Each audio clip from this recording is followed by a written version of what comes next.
I don't suffer, no be small. But say I get sense. Poverty no good at all.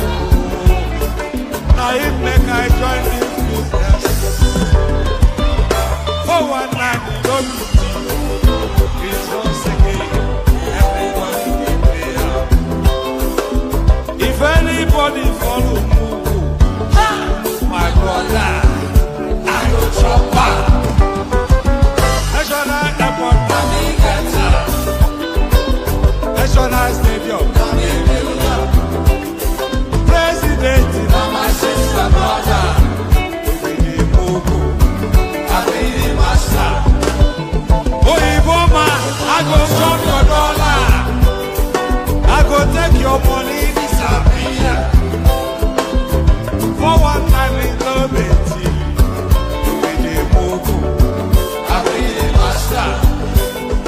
The refinery, the contract, but you won't pay me some more money. They can't bring up.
subramia. Soko sunu baby subramia. Ejemo, Anamana, Ejemeje, Anamana, Wanamejemo, Anamu, Karatuba Dodri Chukuma, Tukutuba Dodri the Mo, Eguma, Karatuba Dodri Chukuma, Tukutuba Dodri the Mo, Obodo Jisike Nubo Seruna, Oibo, it is everyone,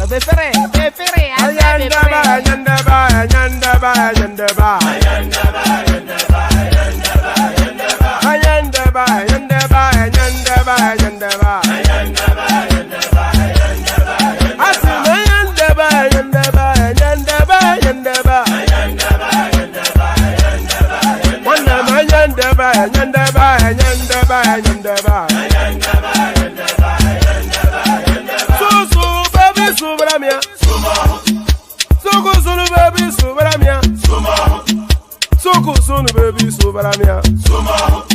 Soko sunu baby subramia. Ladies and gentlemen, sometimes you just have to act like you are drunk, like you are crazy. Confuse your enemies, confuse them. Oh, that's yeah, we mo. Yeah, we mo. Oh, that's yeah, we mo. No basa hega panto mo. Yeah, they go get me. Okwitara kara mi nguru ma mi ga kwuru mu gwo ya baby mo. Abe Maria. Why feeling? Ayandaba.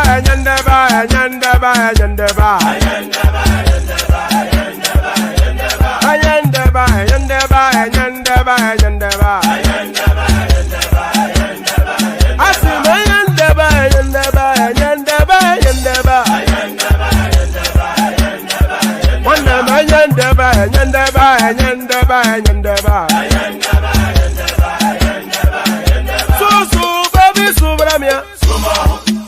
Soko sunu baby subramia. Soko sunu baby subramia. Soko sunu baby subramia. Since I was born, but now I am getting youth. Akuna mota wakuna kogabu.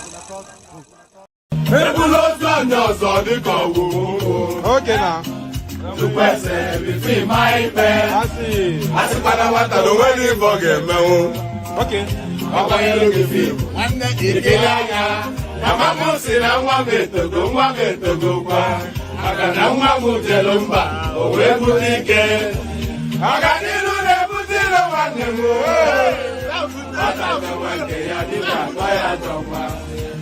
I'm going to be president of this country, whether you like it or not, and I will preside over the affairs of this country, including presiding over you. I think you must start adjusting to that reality. The sooner you do that, the less chest pains you'll have when that reality comes.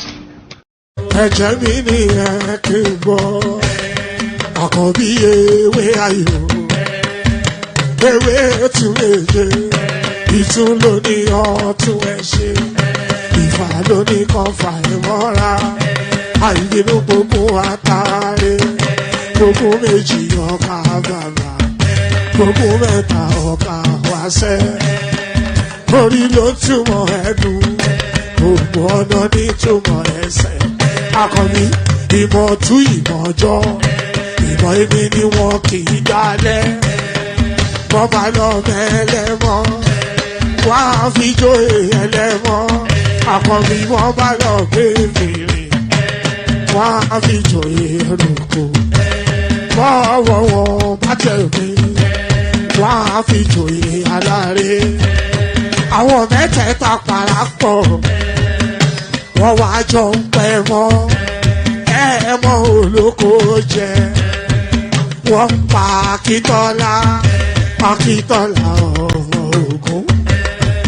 Wọ́n pàdé ìyọ̀dà ọmọ àtàlàbọ̀bà. Àkọ́bí wọ́n pàdé ṣàtàdá dẹ ọmọ ọba Ìjẹ̀bú Mèrè. Aṣíwájú odò gbólùkẹrẹ, ajagun lólòdì ọ̀run. Tó o bá ṣe pé tìyẹ, tó o bá ṣe pé tìyẹ, lọ́ bá ń darí jọ wí. àpérò ní kún gbọ́wọ́ ọgọ́ tí ṣìgìdì bá gbé àgétì ló máa ń gbé àyàn tí ìlàyàn ewúrẹ́ ọlọ́run dákun má padà lẹ́yìn ẹ kó má gbàgbé ọ̀rọ̀ tẹ́ aṣíwájú ọlọ́run dákun má padà lẹ́yìn ẹ kó má gbàgbé ọ̀rọ̀ tẹ́ àkọ́bí ọlọ́run dákun má padà lẹ́yìn ẹ kó má gbàgbé ọ̀rọ̀ tẹ́ ọkọ̀ onírẹ̀lẹ̀ ọlọ́run dákun má padà lẹ́yìn ẹ kó má gbàgbé ọ̀rọ̀ tẹ́ òdòlé sọ bẹ́ẹ̀ gọ́vnà sọ bẹ́ẹ̀ dẹ́pútì sọ bẹ́ẹ̀ ọ̀túnbá sọ bẹ́ẹ̀ spíkà sọ bẹ́ẹ̀ bàbá ìjẹ̀bú. And there it is right there, Baba Ijebu. So there it is. Káàárọ̀ oòjíire bí ṣé dáadáa ni mo bá yín, ṣé dáadáa ni mo bá yín, báwo ni ṣé wá pa. I've always had the thought that anybody that doesn't understand Yoruba, especially the Oyo inflection of it, I've always had the thought that that person that doesn't understand Yoruba, especially the Oyo inflection of it, that person tantamounts to, almost certainly amounts to a barbarian. So how can you claim to be civilized and you don't understand Yoruba with your or your laughing inflection? So if you are not, if you don't understand Karo, Jerebi, and all that, Bawoni, if I say Bawoni to you, and you're not able to respond in equal like in sequence with the greeting, if I say Bawoni to you and you're not able to respond, then you might as well be in a cage and have bananas thrown at you because you don't belong to the. All right, so all that. So good day to you. And that was a joke, by the way, for the benefit of. I know some of you are a bit prickly. Some of you so very, very sensitive folks. Some of the people that listen to the streams. So yes. Good day to you and all that. And thank you for hanging on. You know, the platform has been so skittish for so long. I wonder sometimes why people still bother, but bother you still do, and with gratitude I accept that. So thank you for being here. All that. There's still the same funk. The funk remains the same. So be funky by clicking on the like button. That's the funky thing to do. So click on the like button. If you are not already subscribed, then please do that. So like and subscribe.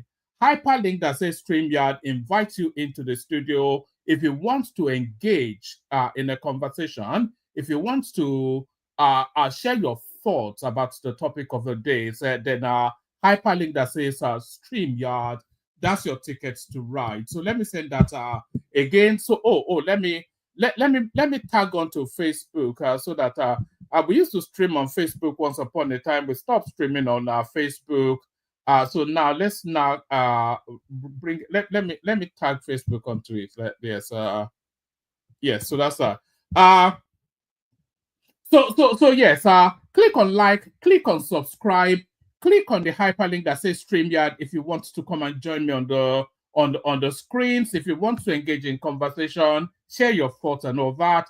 Click on the hyperlink that says StreamYard, that brings you in. Share the links just as widely as you can, super chat towards the stream. So those are the calls to action that I call to action every time we stream. So everything remains consistent. And 4 of those call to actions, there are things that you are compelled by law to do. You have to do them every single day. So or every single instance that we're streaming. You are compelled by law to like the stream. So that's that. And then you are compelled by law to subscribe, but you only do that once. So once you've done that once, don't touch the subscription button again. So you are compelled by law to like the stream. You are compelled by law to subscribe to the platform, to be subscribed to the platform. You are compelled by law to share the links to the stream in all of your social media spaces. So those things are compulsions by law. The Constitution demands it. You know, the Constitution demands it. So you are compelled by law to like, share, and subscribe. So now you are not compelled by law, but you are highly encouraged to super chat and click on the hyperlink that says StreamYard. So all those things, all those nice and funky things, funky, cool, Medina, and all that. So do all those things. So So good day and all that. Shall we just get started? We get started and then we see where it lands. You know,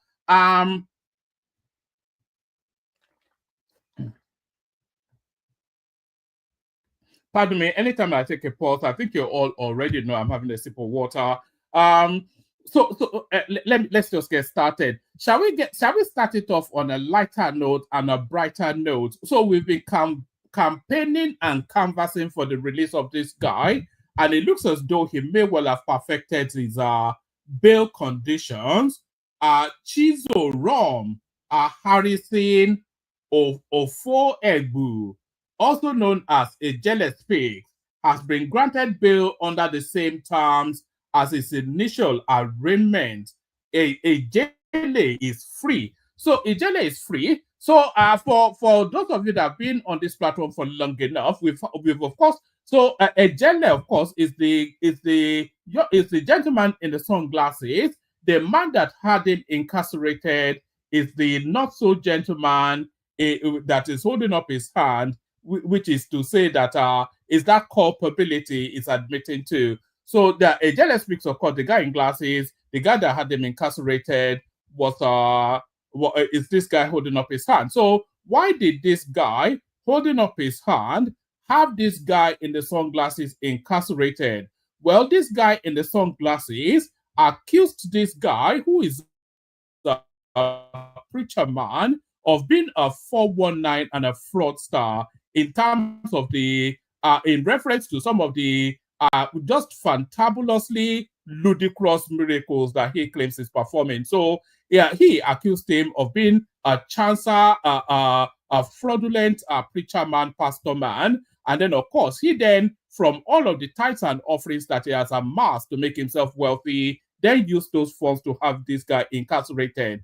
Had him in prison for going on 3 years now, but it looks as though then he has now perfected the conditions for his release, and then of course it looks as though he might well be free. So we're speaking about it because of course this guy here in the sunglasses right here, Ijele Speaks, is a good friend of this platform, as you know, and we've had him on as a guest about 3, maybe 2-3 times, maybe more. It's a friend of, if it's passing by and he sees us online, he sometimes just pops in to say hello. So it's a big personality and a good friend of the platform. So I've been trying to call him, but his phone has been off all the way through. So hopefully, hopefully he's free enough now for him to come back into circulation, because of course the gap, the space that he occupies in the Nigerian paradigm, the social media, the social-political structures of Nigeria, the space that Ijele Speaks occupies remains empty until he comes back to fill it. So there it is right there. Ijele Speaks gets to speak again. So Ijele Speaks gets to speak again, but somebody that you would want to stop speaking altogether is the is the graduate from Oka, who is now trying to grab land in Lagos State. The audacity. So I could give you the short form, or I could give, actually, let me give you the long form. Let's pick it up from here. Here is Peter Obi now. There's a lot to this story than you get from the initial opening salvo, but we try to break it down in the course of. So we pick it up from here. So Peter Obi, as I said, accused of land grabbing in Lagos State. Of course, anyway, there's a lot to it, but let's pick it up from here. We pick it up from here, and then we navigate our way through it. So let's pick it up from here. Thank God we got Monday.com. You won't believe what new leadership just laid on us. They want us to double.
That's why I put a lawyer as a lawyer.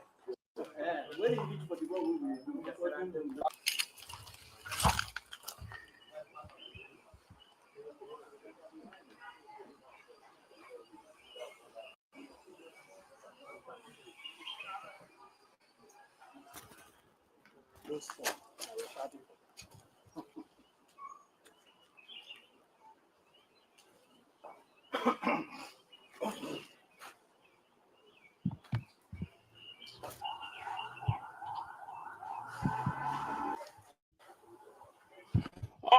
All right, I'll mute the voice until we get to the speaking part. But what you're looking at there, clearly, you don't need me to describe it. This is a property that has now been demolished. There's a dispute over this property. So the dispute over this property, Peter Obi's clan, and by the way, before we even go any further, let's just establish something, because there's so much mystery wrapped around the ownership of this particular property. But let's see if we can start to untangle it somewhat. So this property that you are seeing being being demolished, that has been demolished, this demolished property that we're looking at purports to belong to Peter Obi's brother, who remains anonymous in the course of all of this conversation, by the way. It purports to be to belong to Peter Obi's brother, but nobody really believes that it belongs to Peter Obi's brother, because of course we know that Peter Obi, we know this from the Pandora Papers, we know that Peter Obi hides its assets under proxies and business names. So this is one of Peter Obi's hidden assets that has now been uncovered somewhat. And that is what a lot of people believe, by the way. Let me just show you this. And details I imagine also that this property does belong to Peter Obi. So it says updates. There are indications the demolished property, which Obi claims belongs to his brother's company, is a property Obi had discreetly possessed using his brother's company as cover. So we know all of that from the Pandora Papers, etc., etc. So we know that it's that way inclined, always hiding his assets under proxy. So there's that. So now this demolished property now purports to belong to Peter Obi's brother. That's the assertion of the Obi's family, that it belongs to his brother. A lot of people feel that it belongs to him. But then, of course, there's a third party now that actually claims ownership of this property. So we're essentially in the realms where we're within the bracket of land grabbing. So that's the backdrop to what we're about to see now. So we watch on.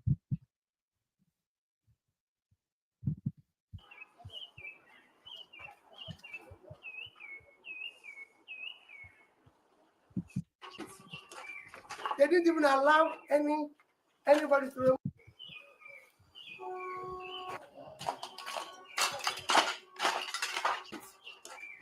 They didn't even allow anybody to remove anything. You can go. They didn't allow anybody to remove anything. You can see the equipment that are here. You can see things that are here. Nobody could remove anything. Is that how a country works? They just came suddenly, started demolition. You know, if my brother didn't have a brother like me, they would. He wanted to enter here. They say, no, you can't enter. We have court injunction. What about court injunction that allows somebody to enter into another person's property?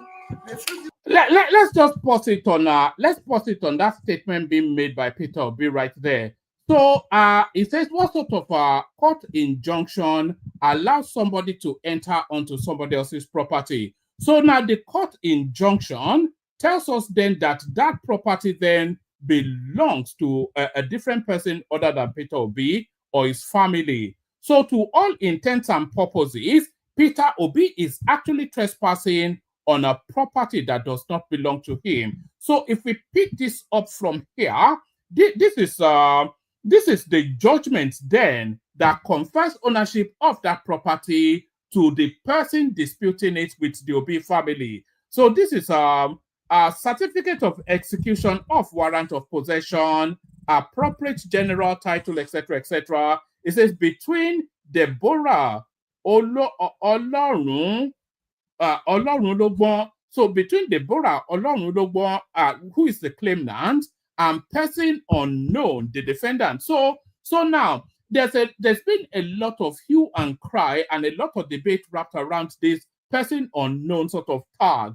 So if you have instances of vagrancy or trespassing or things of that nature or squatting, then really the legal start, because you don't then know who the trespasser is, who the vagrant is, who the miscreant that is occupying your property illegally is. So if you want to seek to law for redress, then of course that person will be an unknown person, because you don't have a title for that person, but you have a legal stance that you want to take. So the legal stance stands against whoever occupies that property, irrespective of who their personality is. So their persons unknown. So certificate of execution of warrant of possession between Deborah Olorunlogbon, who is the claimant, and person unknown, who then turns out to be the Obi family. It says this is to certify that by virtue of the warrant of possession issued in this action of suit number, and then it goes on to give us the suit number, which ended in 2023, by the way. So this has been dragging since 2023. Did on the 19th day of June 2025 deliver peaceful possession to the claimant of the property therein, that is. So the physical possession of the parcel of land situated at number 57 Odudua Crescent, Ikeja, Lagos State, was successfully taken against the defendant. So this essentially tells us then that the court asserts then that the ownership of that property belongs to this Mrs. Deborah Ologun,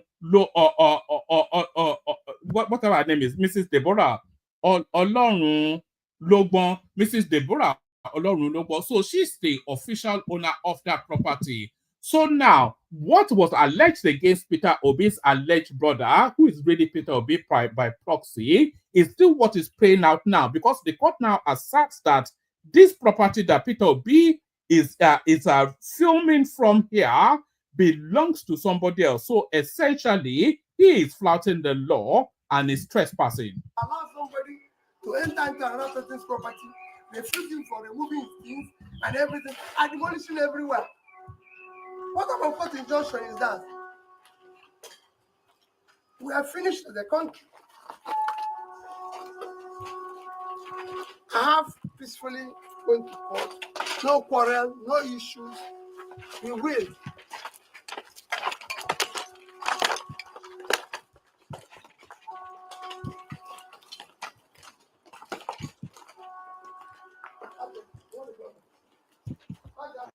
Music producers, would you believe me if I told you that I never struggle to find inspiration, song ideas, or have any creative?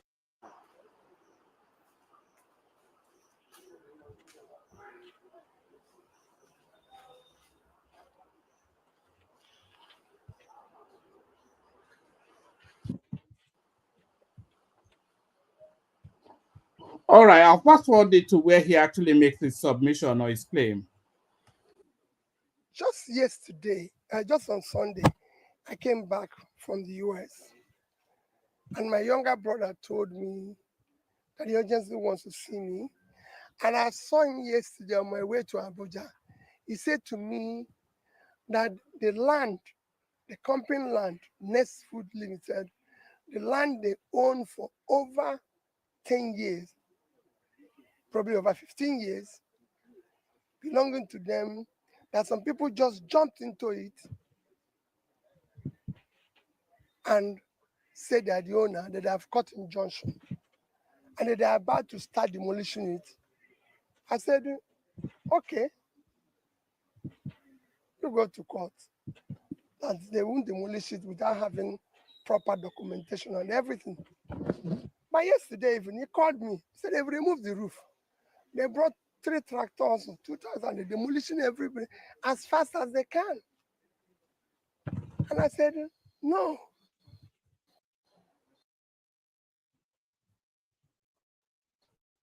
I'll leave Abuja this morning. Let me go there personally.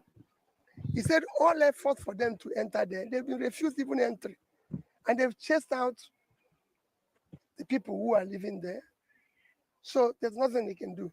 That's how I came from Abuja. We first fly this morning from Abuja, drove to this place, asked the people who authorized it to demolish. They said I've cut injunction that the owner gave them. I said, who is the owner? They said they don't know the owner. They just gave them this. I said, who is the owner? They said they don't know the owner. Can I see the court injunction and see who the owner is, the person who is now claiming is sued? They gave me the court injunction. The court injunction explicitly said unknown person. All right. So, as I said, this has been an ongoing case. Look, if you want to really dig deep, this has been an ongoing case since 2023. By my reckoning, this has been ongoing since 2023. Let me show you this. You see all of these documents here. These are all the legal back and forths that's happened as sequel to now this demolition of this property. So they cannot claim to have been caught off guard. These are all of the documentations of this woman then so these are all documentations that has led them to the demolition of this property. So they cannot claim ignorance because a process was gone through before we landed on this point. But as ever, the OP goes to his usual spiel to whip up sentimentality, and then they will turn it into an ethnic thing very soon, and then they'll start to rage and row. How can you sue an unknown person and say the land belongs to you? A land with property. And within yesterday and today, you demolish the property. Look at it. They've removed the roof, they removed everything. Okay, give me your proper documentation, demolition orders, because even if you want to demolish a house, you go to the state, they give you order to demolish, give you appropriate documentation, bring safety people and them, so that we know we're doing what is now. It's only while I'm here now. I'm not quite sure what process Peter Obi is describing. There's a court judgment that cedes that property to that lady. So she cedes. What is found? The one rule of thumb in law is that what is found on the land belongs to the land. Do you understand? What is found on the land belongs to the land. And if the land now belongs to this Mrs. Mrs. Deborah, if the land now belongs to Mrs. Deborah, which the court tells us that it does, whatever then happens to that land or anything found therein is entirely a private matter. She doesn't need anybody's consent to demolish anything on her home property. So the contention is then, is it her property or not? But the law asserts, as it stands now, that it is her property. And if she chooses to demolish any structure on that property, not even Bola Tinubu can stop her. So that's how it stands. It's just basic stuff. But then, of course, it's Peter Obi, as dumb as they come. That some people came and said they are from Lagos State, they are safety order, and they say, what kind of a country is this? How do you descend to this level of rascality? How can you sue an unknown person, enter somebody's land and everything? I've been here for 4 hours. I've not seen one person who comes and say, I'm the owner. 3 people or 2 or 3 people have appeared. Are you the owner? No, I'm not. But I'm acting on behalf. I say, so who is the owner? No name. They've not called the name.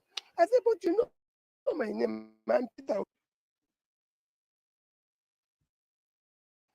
I want to know the next person so I can even approach him and say, please, this land belongs to a company that my brother. Watch out, it's raining where I am, so it looks as though my internet might kick me off for a moment. It might do, but I'll come back if it does. But just stay steady. The thing is starting to quake a little bit. As a majority shareholder, we country can't go on like this. We're looking for foreign investors. We're looking for investors. But look at how local investors are being treated.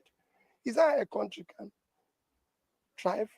This level of lawlessness. Where is this brother, by the way? If I, because that's a prime location, you see where that this whole setup you're looking at that's the better part of, if that's not close to $1 million in terms of the location, the structure, and everything, is well in excess of that. That would be like a $750,000 plus in play right there in terms of the property, the value of the land, etc., etc. So if he's claiming that he belongs to his brother, why is that brother either not shouting from the rooftops or stood right next to him, saying that this is mine, and all that? So it's a phantom brother. The brother might well exist, but the property does not belong to him. From the tonality and the angst that you're hearing in Peter Obi's voice, it's clearly his property, which is hiding under a proxy, as we know he often does, because he's always hiding away all of his little assets, all these little things that he stole from Anambra State and all that. He'll hide it behind the company. You remember the Pandora one? He was hiding it behind the name of some Italian guy from Monaco or whatever. So we know that this property actually belongs to Peter Obi. That's just the logic lends to that. This level of rascality. So he's a senior advocate. He knows what is happening. What he's saying is a simple thing. The documents of this property is well documented and everything. And that is why it is important that the owner appears and bring his own documents for verification. The document of this property is well documented. You know what they call that in language? They call it tautology. That's tautology right there. The document is well documented. Yes, when they sued an unknown person, a property like this cannot be owned by an unknown person. Fenced. It's owned by a company. And that company, this is their lawyer. I'm only... Sorry. Wait, sir. Let me read the right. But where is the owner of the property? Why is the guy not there fighting for his own property? That's the thing. So we have Peter Obi there fighting. We have the so-called senior advocate. I'm not sure, this doesn't look like a senior advocate to me. But we have the lawyer there fighting. But the owner of the property that is at the epicenter of a national controversy, he remains anonymous. This guy, man, Peter Obi.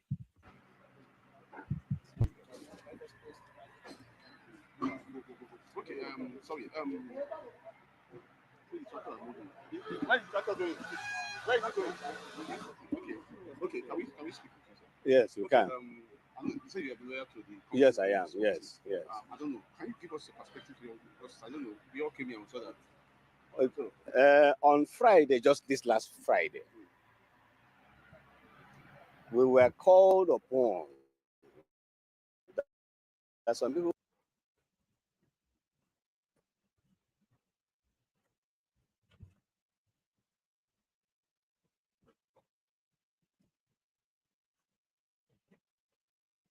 who came here to levy execution on Friday. We never knew about the pendants of any suit at all. Nothing, nobody knew. The suit was filed against persons unknown. Unknown persons. Was the defendant.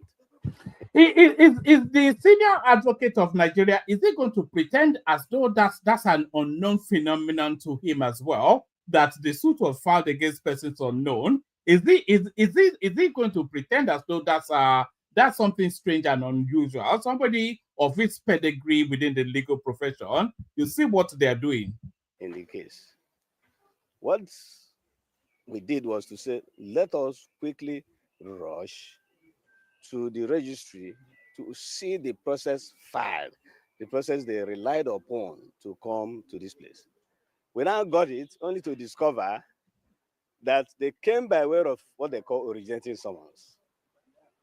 And they were even claiming possession, not title, not ownership of the property. Possession. The originating summons is that it's not an issue that ought to be controversial or contested. And they were just claiming possession.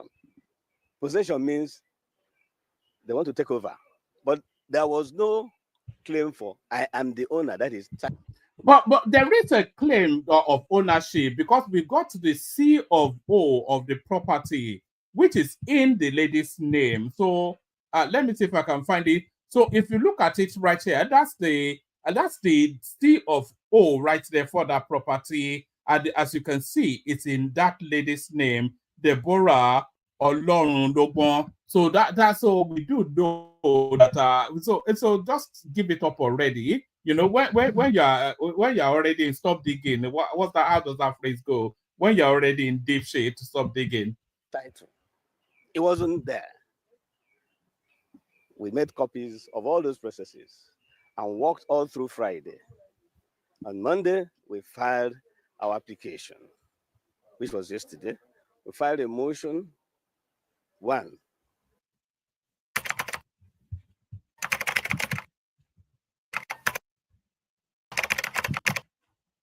For joinder. Let us be joined in the case as parties in the case. And we attached an affidavit where we annexed copies of material documents showing that we truly own the house. We attached the deed of assignment, we attached the CO4, we attached every document to show that we genuinely own the house. We also filed a separate application seeking to set aside that order of the court, because the order was obtained without the court knowing that other persons own it. They just sued unknown persons. And I can assure you that if you go through the attached evidence of service, but I can assure you, if you go through, you see that what they normally do is that they go behind there now, paste the court process, snap it, remove it, and go back to the court to file as evidence that they have effected service. We attacked all those things in our application seeking to set aside that judgment. We also filed an application setting aside further execution, which is what they're doing. Staying further execution, which is what they're doing. We also have a leg on injunction pending the hearing of the suit. We also have a prayer where we are saying, my Lord, convert this case to pleadings so that everybody will file their own side of the story. And the court will take a plenary session and hear us out. That is where we are. We are about to serve, we have not served them, truly, but then the registry coming to serve them. But I'm glad that the OB lawyers told the truth there. They are about to serve them, so they have not yet served them. So until they serve them, whatever it is that they are doing within the court, it doesn't take effect. So until they serve them, whatever it is they are doing in court doesn't take effect. So what still subsists legally is the judgment that woman holds and the execution of that judgment. So they've executed that judgment in the manner that they deemed fit before the obedient side was able to serve the stay of execution. And it's not even me saying it, it's the Peter Obi lawyer saying it. I expect that as a lawyer, if you know, like I did disclose to the man who came as their lawyer, that there is a pending application of this nature, which applications are of grievous nature. I think the proper thing to do, the circumstances, would have been to await the hearing of that application. Then let the court rule on it one way or the other. That is where I expect my colleagues to take it to and say, oh, since they have come, although he's entitled to say he has not been served, but I'm also entitled to assume that having spoken to him, I'm a senior advocate of Nigeria. If I tell him that this is what is going on, he can wait. He should also indulge me, because I will do that and wait. You are not running anywhere. It is the house. The house will not run. The house will not run to anywhere. Are you getting my point? Because the houses are fixed. I mean, the houses are fixed to the land. You can't carry the land. You can't carry anything anywhere. So what you do in the circumstance would have been simply to take time, take the wait for the process, take it, react to it, and show that you have a superior title, and then we'll take it from there. Okay, sir. I thank you. So there it is right there. So that's obedient, trying to use sentimentality to land grab in Lagos State. But we go on from there. We're still staying with that storyline, and then we come at it then from this perspective. It has taken siege all over social media, of course, as often the case, anything Peter Obi, because he will very quickly whip up ethnic sentimentality, and all of that is playing out on social media. But not everybody is buying into that, especially not this lady. So we pick it up from here.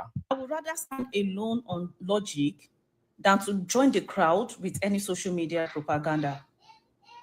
I said my opinion as regards Peter Obi's younger, Peter Obi's brother's property that was demolished. Can you all see what is going on now? Can you all see the court order? Can you all see that the case has been in court since 2023, and Mr. Indibe Obi has been told to vacate that property? Can you all see the documentation? So this is actually a case between Indibe Obi and Deborah Olorunlobon, and the court ruled in favor of Deborah Olorunlobon. If the argument here is that the verdict should have favored Indibe Obi, that is a different analysis.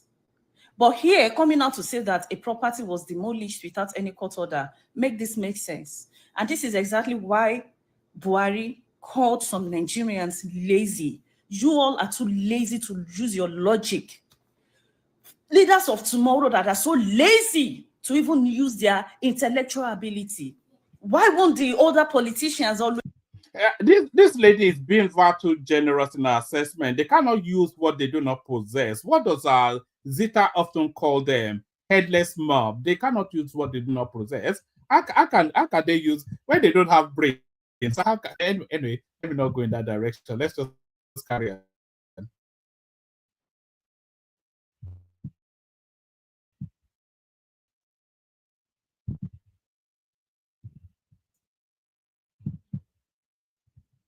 This is exactly why Buhari called some Nigerians lazy. You all are too lazy to use your logic.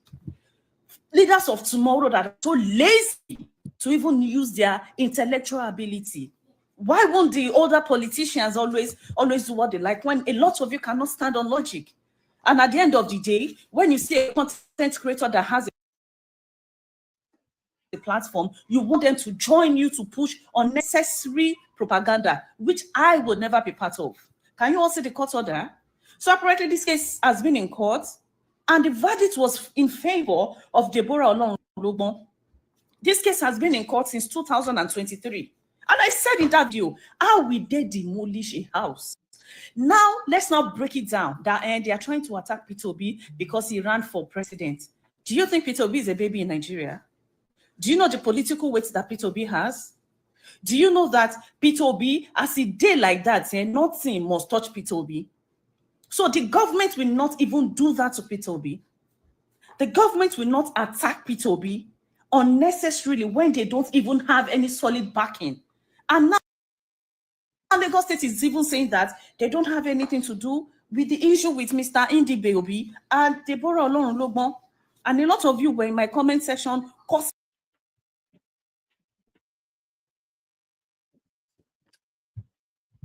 una mama, cursing una papa for my DM. I am not lazy like you.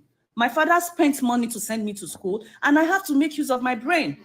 I'm sorry if you don't use your own brain. I use my brain. And anytime you see me make any analysis, it's from my logic. I could be wrong, like I always say in my video, but I will always use my logic than to join any social media propaganda. Can you all see the documents flying all around? So there it is right there. So there it is right there. We're still staying with this storyline. So we've seen the documents. We know that the legal process had been ongoing since 2023, 24, 25, 23, 24, 20, so for a good 3 years solid. So there's no way that the Obi family can claim that they were caught off guard. And we've also then discussed that this property doesn't actually even belong to Peter Obi. It belongs to Peter Obi, who is hiding it under a proxy name. So that's been established as well. So now Lagos State looks to exempt themselves because, of course, immediately Peter Obi launches it at Tinubu. Lagos government reacts to demolition of Peter Obi's brother's property. So Lagos State essentially telling us that they're not involved. Following the outrage over the demolition of a property reportedly belonging to Peter Obi's brother, the Lagos State government has swung to action. The government of Lagos State on Thursday said neither the Lagos State Building Control Agency nor any other arm or agency of its government was involved in the process. Gbenga Omotosho, the Lagos State Commissioner for Information and Strategy, said they are not privy to the alleged demolition. Omotosho said the Lagos State government would not be swayed by baseless allegations against it or its agencies. He further noted that the state government has issued a directive to the Permanent Secretary, Office of Urban Development, to request a full investigation by LASBCA into the matter. The agency is also expected to clarify the said demolition. We urge the public to disregard Mr.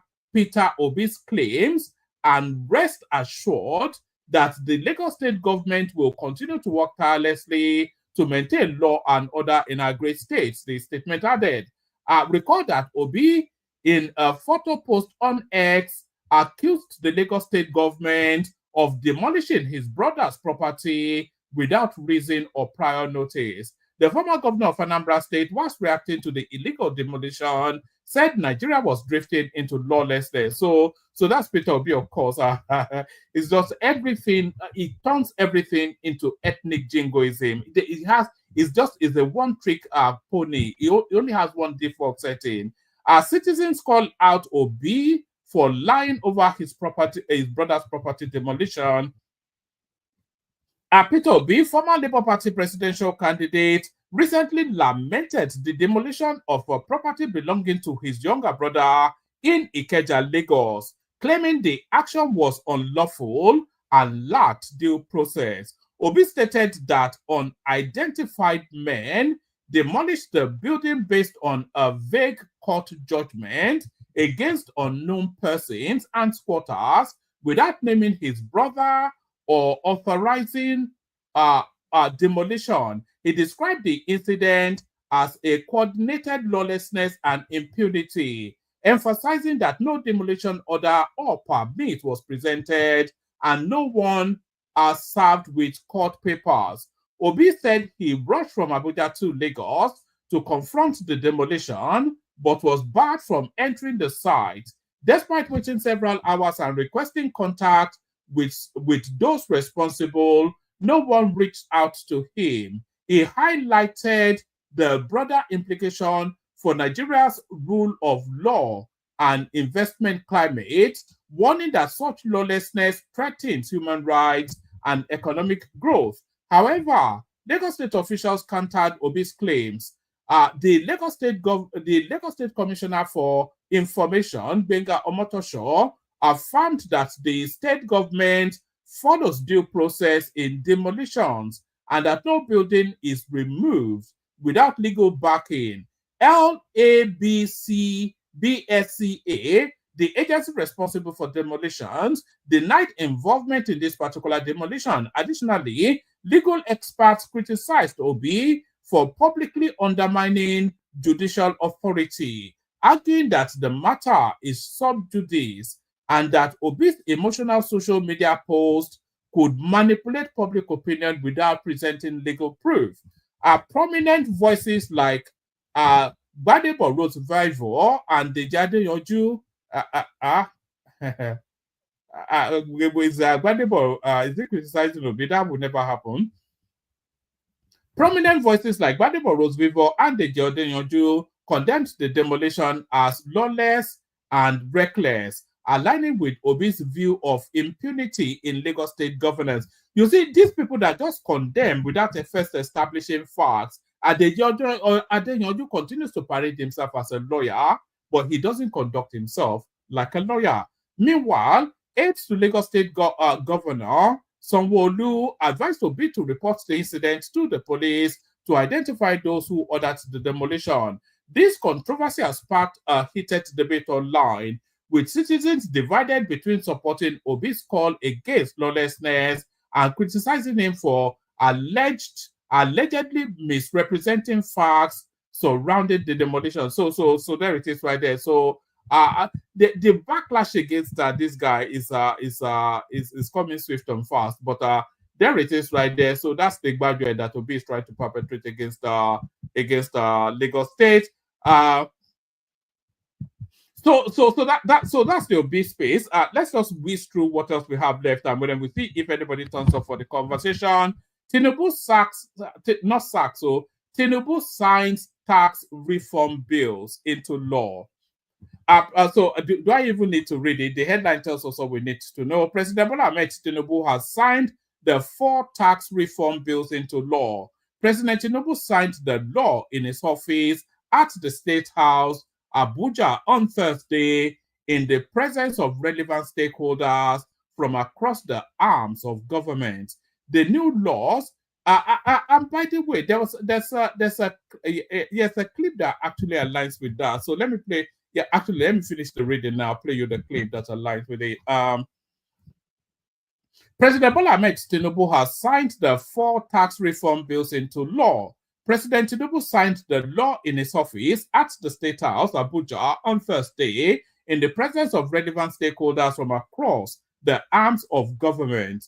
The new laws include the Nigerian tax law, the Nigerian Taxation Administration law, the National Revenue Service Establishment law, and the Joint Revenue Board law.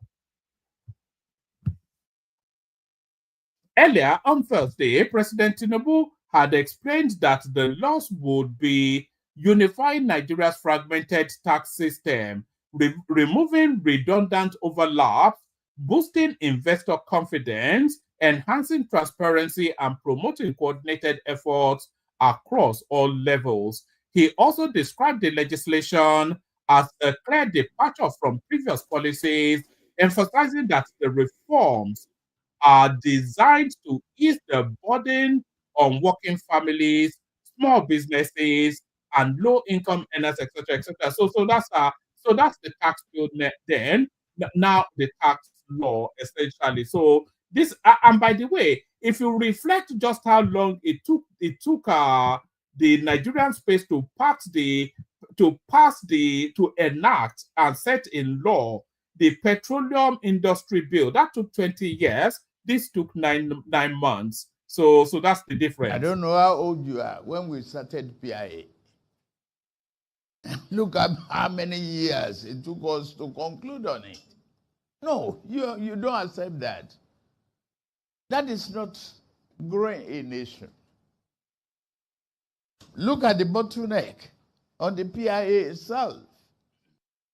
The one that we have right now. Untie the bottleneck. Make accelerated action. You have proposals you submit today, you must have a timeline for the approval of that project. If I know as an investor that I'm giving you this proposal and expected a return within the next 3-4 weeks, and I get it, it's calendarized, I will bring my money. The more money you have, the more comfortable you become. And you can promote those ideas. There is bureaucratic bottleneck in the establishment. I'm not given to it. I've never worked for government before. I guide the government.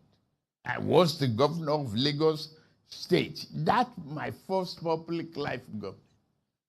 Deloitte and training,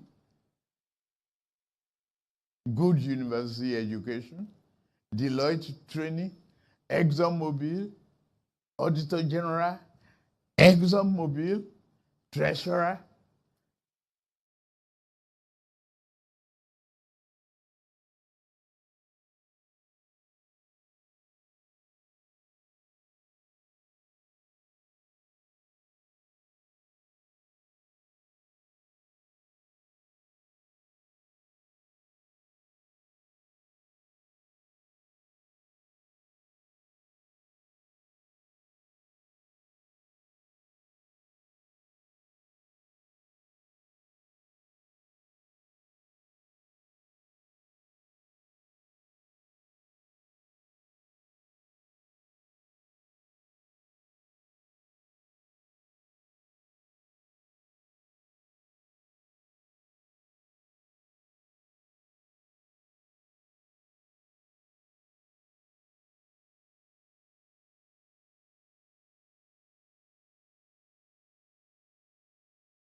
Sorry, apologies. My system dropped for a moment. So let me play you like about a 3-minute song just to reboot my system. Just stay there. Let me just play your 3-minute song to reboot my system.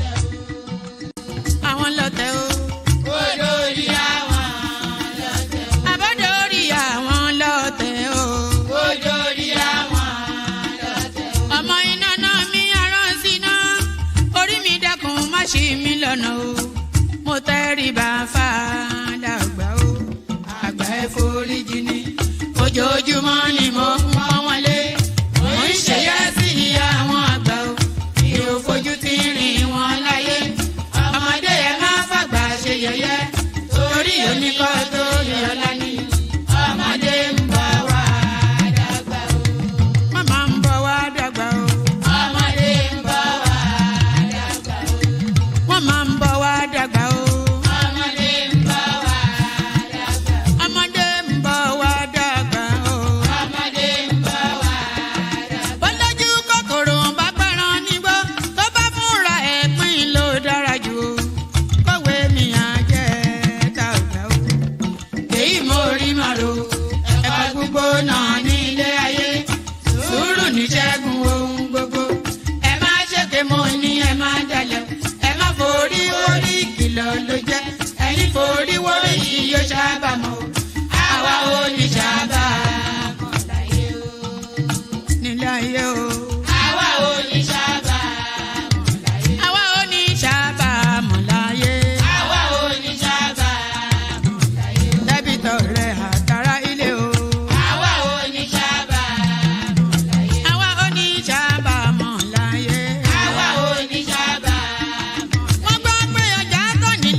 Ṣòkòtò mo sọ, àkúnlẹ̀yàn ọmọ ẹ̀dá láyé, kò lè yí padà mo ń tẹnu mọ́ o, olórí làálàá.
all right, sorry about that. So that's these things happen. It's live TV, as they say. It's live streaming, not TV. But let's go on from that to another one. Pardon me. So this was going to be this was what we were meant to discuss yesterday. So let's just touch base with this. Full list, obedient, ADA, movement of the people, 107 others seeking party registration. So Peter Obi then looking to register his movement as a party. You see this movement of the party, but this movement of the people, by the way, this is a Shem Kuti, because that's the moniker he goes under, isn't it? So that's Shem Kuti right there. Let's just a few paragraphs from that. That was what we were meant to discuss yesterday, but it didn't come out.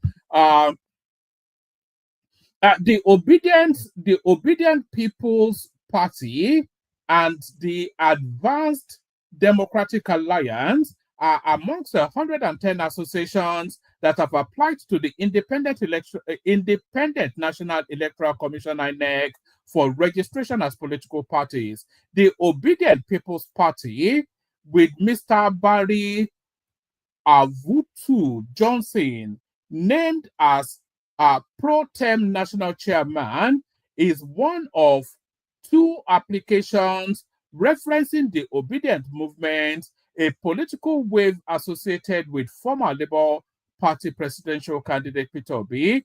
The second is named Progressive Obedient Party.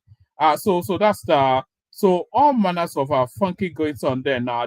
I don't think this is actually under Peter Obi's team.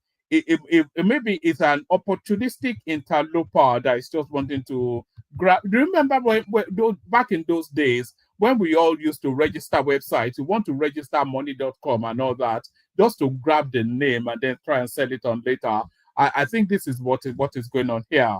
So the Obedient People's Party, but the Advanced Democratic Alliance, that's the article movement right there. And then the Obedient People's, and then the second is the Progressive Obedience Party, and all that. So that's the whole list of so many people wanting to register a political party. So it is the work of Mahmoud Yakubu is truly well cut out for him. So that's that. What else have we got? Oh yes, of course. Still with Peter Obi, he's still intent on dismantling the structure of criminality. Peter Obi very much still is determined to destroy and bring to an end the structure of criminality. And here he is right there discussing with Abubakar Malami.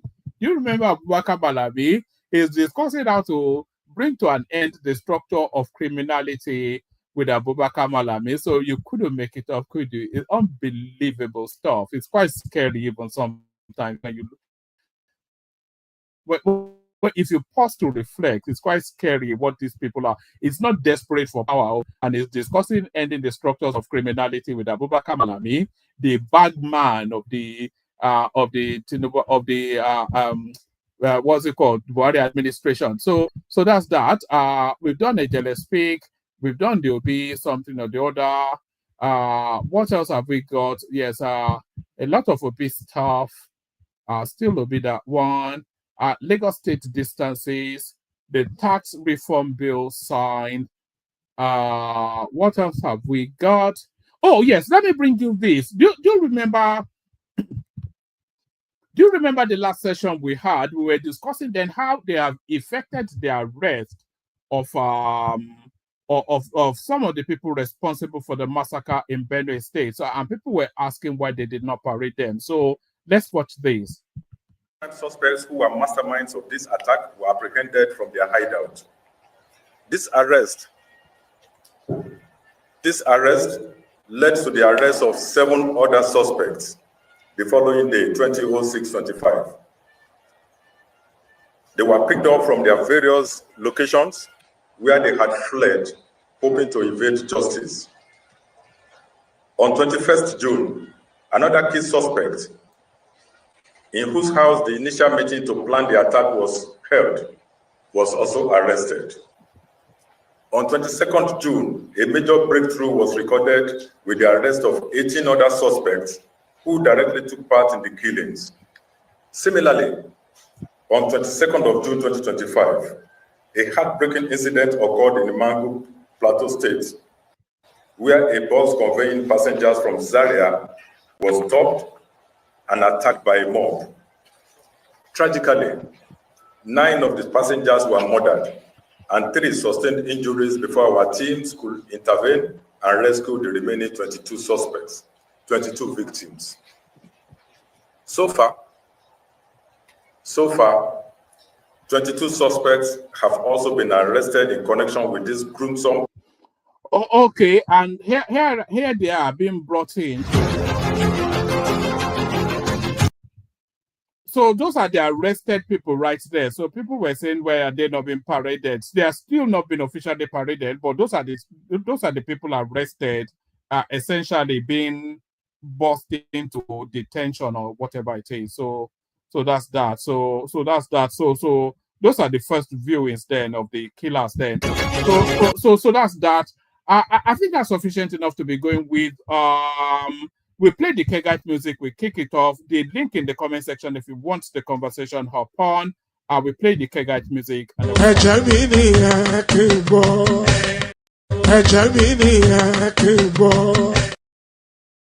That's not the Kegite music. No, that's not the Kegite music.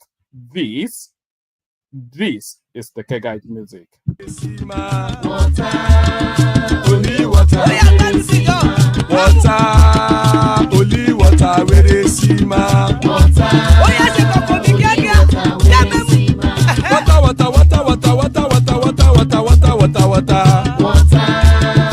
Only water, where they see my Hapa oh night oh. Hapa oh night oh. Hapa you don't come oh. Hapa oh night oh. Hapa oh night oh.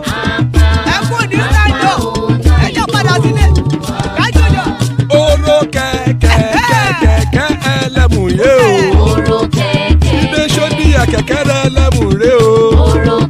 Bobby master kẹ̀kẹ́ ẹlẹ́mù ré o. Chifu Faila ti kẹ̀kẹ́ ẹlẹ́mù ré o. Eruku lẹ̀lẹ̀ ẹlẹ́mù dé. Eruku lẹ̀lẹ̀ ẹgbẹ́ ẹlẹ́mù dòde ojàre o.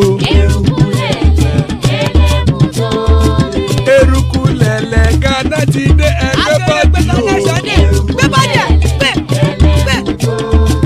Ọmọ ẹlẹ́yẹ ẹyẹ o ó dilé o. Odúyẹ̀lá ẹyẹ o ó dilé o. Petrosoname ẹyẹ o ó dilé o. Petrosodunke ẹyẹ rẹ ó dilé o. Ẹlẹ́kọ̀ ọ̀run mú ìní o.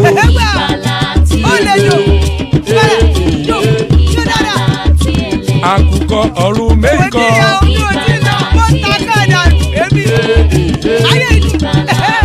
Ikú kò ní ríwà gbéṣe o.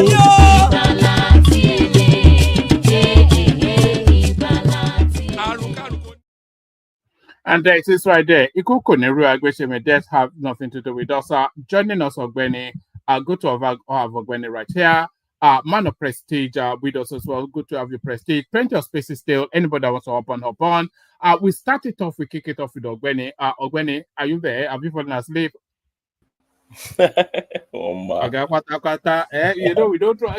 You're improving these days. So usually you'd have fallen asleep. I'm actually around the corner. I don't know if you're in London. I'm actually in London.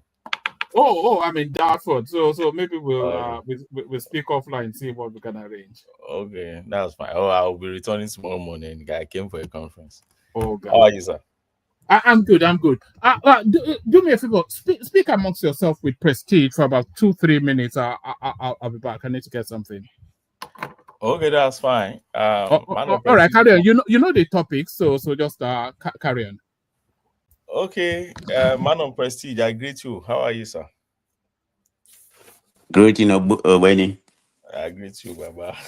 Well done, sir. It's been a while. And Anyway, you've been hiding from us. You're not coming here to give us your legal advice anymore. I don't know what happened. The chaos sometime at this platform drove you away. I know you're a way mannered person. Even at all, I disagree with you a lot of time. It's politics. I know, not really. I've been very busy doing marking, Okay. and then, but I'm getting less busier now, so I should be appearing more. So, this Obi's brother property that I don't know. For me, it can be neither here nor there. The way I look at it is, if you ask me as a practicing lawyer, do people do a lot of shady things that can make litigants in the country to be very suspicious of every step taken by people? Yes. By register of the court? Yes. What the lawyer, and by extension will be to claim they did by hiding the case from them and then pasting all the processes, that's papers now, the court papers by defense, and then remove it immediately. Is it practice that do happen? Yes, of course. Such practice also it happens sometimes in court. Particularly in Lagos, you are in Lagos. Lagos. A lot of things happen in that Lagos. So in Lagos, you see, most times it doesn't happen when and that's where I'm very curious about what that senior advocate was talking about. They don't really do all those things when it comes to cases on title to land. title to land is a very big deal. They do that mostly in cases that involve tenants and landlord, where you want to chase your tenants out from the house, and you know quite all right that tenants will give a fight back. So some landlords, what they do is they have an arrangement with registrar, most times of magistrate court, not high court. Nobody will really do that much in high court because that's contempt, and you know that you will go for it. In fact, it's a crime. That's obstruction of justice or perversion of justice. So they know you will go for it. Why? Because in executing judgment, you need a lot of affidavits that you must file as sheriff in the court. You go and swear to the affidavit that you did this, you pasted this thing there, and it's there. You take the picture and everything. If it turns out to be falsehood, you know that you're going to prison. So you hardly see them doing it in all these superior court of record. They do it most times magistrate court, and most times they do it in all these tenancy matter where you want to chase your tenant. And if that tenant is aware that you have a case against him, he will come to court and give you a good fight. And yes, you will still be on that case. I blame judiciary for that again. So yes, you still be on that case. The tenant will be enjoying your house. The tenant will not pay. The tenant will one day just vacate the house and he will still not pay. To chase the tenant to pay in arrears of what he has spent when he was in court. Obeni, it's you and I. So what you having the legal mind. I'm gonna ask you some questions if you don't mind. Let me interject. Just 30 seconds. I know it's your time, but it's good to have a good perspective.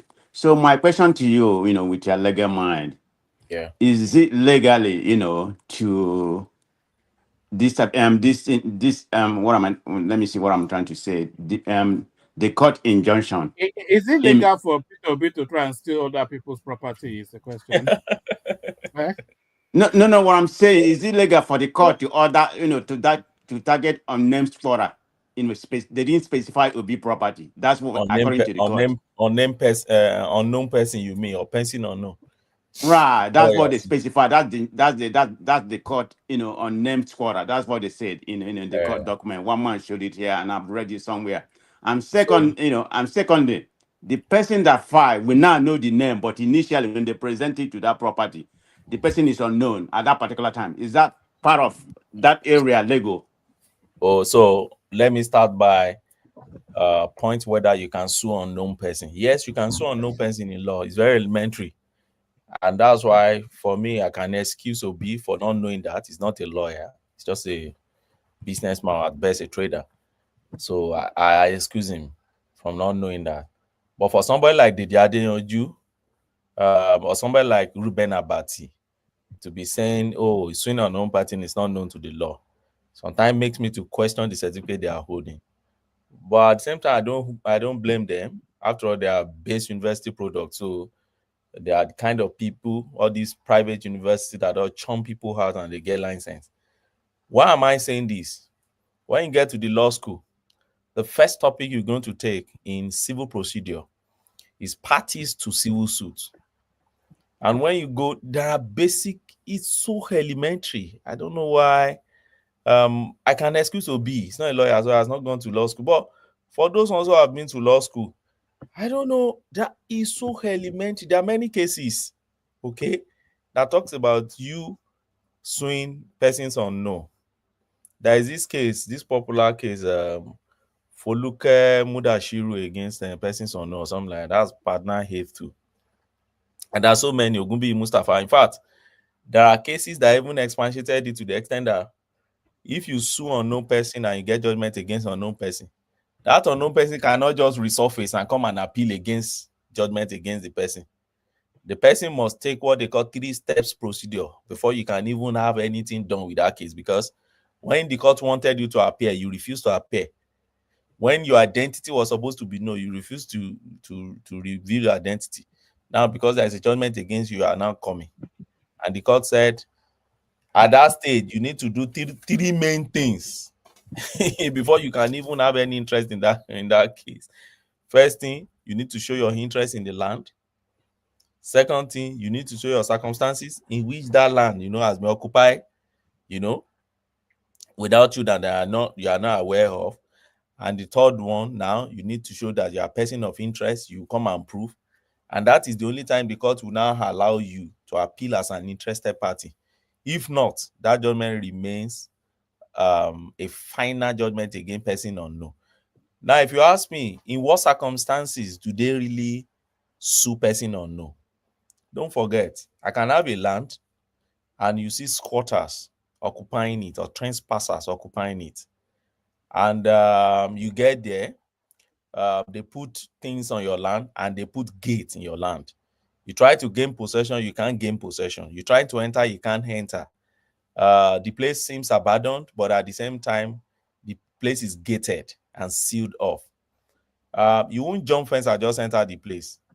So in law, it's called squatters. It means you have some people that have entered your place and they are trespasser, and you need to get them out from your place. In that circumstances, when you make every means to know their identity and you can't know their identity, you go back to court and you say, look, I don't know the identity of who is occupying my property. And then you don't just get it easily like that too. There are things you also still have to prove. First, you have to prove your title or interest in land. Don't forget, it's not only title, interest also is there. For instance, if you rent the land or the apartment, it's not title you are proving as interest. So when you show your title, you now show your circumstances in which that person entered the place. If the person entered the place legally, okay, or and later become illegal in your land, you have to prove that. And when you prove that, then you have to also show that you have taken every reasonable step to identify that person, but you can't just identify the person. And you have to put all these things in your affidavit and file it in court. And then in that, you have to show all that reasonable steps that you have taken, and the court will now be satisfied. If the court is satisfied that, okay, with all that you have shown me, in most cases, you see judges will keep adjourning the case. They will adjourn, let's see, okay, go and paste something there. They won't even, it's not even you that will paste, it's the bailiff of the court. Because the bailiff, of course, is the officer of the court. The court trusts their bailiffs. So the bailiff will go to the court and paste. Sorry, Gwen, I didn't want to interrupt your flow, but what you said there about the bailiff, the Obi lawyer was saying there's this practice where they will paste it on the wall, take a photograph of having pasted it, and then remove it again, in order then not to let the party being sued know that it's being sued. That's what he was suggesting. Yeah. That I've explained that when in my intro. And my explanation is that yes, I agree that there's a practice like that in Lagos. There are a lot of sharp practices in Lagos. Okay, but what I know about that practice is that practice hardly happens when it comes to title to land. It hardly happens. Most time they do all those practices in magistrate court where issue of tenancy, you want to chase your tenants and you don't want that tenant to be aware, then they do all those sharp practice, which is bad in law. But the reason why I question that lawyer is that it is written with red paint clearly on the wall of that property that possession has been taken and they will demolished or something like that by court. So is it they are sleeping? Is it they don't know that they are coming to take possession of that land? What step did they take? And when you see all the processes that have been filing, it shows that they've been filing and they've been going back and forth since 2023 on that land. At a point in time, the person who is claiming the owner now, and some people, they've dragged themselves to court, to police, and they've been dragging themselves. Is it this person is not aware? You see, that's what baffled me about this property. And if you ask my honest truth about this property, do you know what I think? I believe this property belongs to Peter Obi. Why do I think so? I think I've watched not the brother, but the Obi himself. I believe it belongs to Obi. Why do I believe? I think a lot of people so.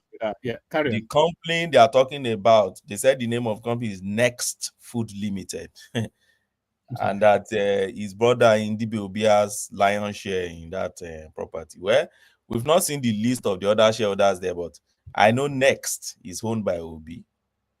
Next, and I know also in law that there is no way you will use that name again unless there is what do you call it, consent of the person who has registered that name before giving to you to register it. But whether it is owned by Obi or not, what we should focus on is what's the legal procedure? Is there anything shady in what they have done? For me, if what they are claiming is that they only pasted it there and they did remove it, what exactly are they talking about? Is it the judgment they said they pasted and they removed? Do you know why people dodge most time? Let me share with you why sometimes people dodge to receive processes of court, and sometimes some people decide to ignore the process of court. Let me tell you why. See, if you want to sue a company in Nigeria, there is this, I won't call it useless, but there is this very dangerous precedent or a case. It's called Mark and Eke. It was decided in 2004. The Supreme Court held in that case that you cannot serve a company by substituted means. I will explain what that means. You know, if I want to serve you now and you are refusing the papers from court, I can serve you through many means. What I will simply do is I go back to the court and say, look, this man is not available. I can't really serve this man, and I don't know where to serve this man. Then the court will now give me leave. Leave is a permission. The God will give me permission to serve you, whether by publishing it in the newspaper or by pasting it in last known address, or by pasting, the court will just, or maybe serving it through your wife, or the court may say, okay, service through DHL as a special courier service to serve you, and so many and so forth. But you see, in this case of Mark and Eke, the Supreme Court said all those alternative is not available for a company. So here you now see, I want to serve a company, I don't know the headquarters of the company. You get to CAC, the headquarters, the company is not there because you have to serve it on human being. And I realized that I don't find human being to serve. What people do most time is this: they dodge it. The directors of those companies will be dodging the process. So if they come to my property and they paste a court process on it and they say, we are suing unknown person, I said, well, it's a company. If you like, whatever you do, one day I'll come and set it aside. They ignore it. So I suspect, possibly, if that is the scenario, possibly this man never knew that even if judgment comes, that they will come and demolish that place. That's what I think. My thought on this is that property doesn't look like property that is being occupied and they are living inside that property. And to me, it doesn't show like a property that they are even running any business inside that property.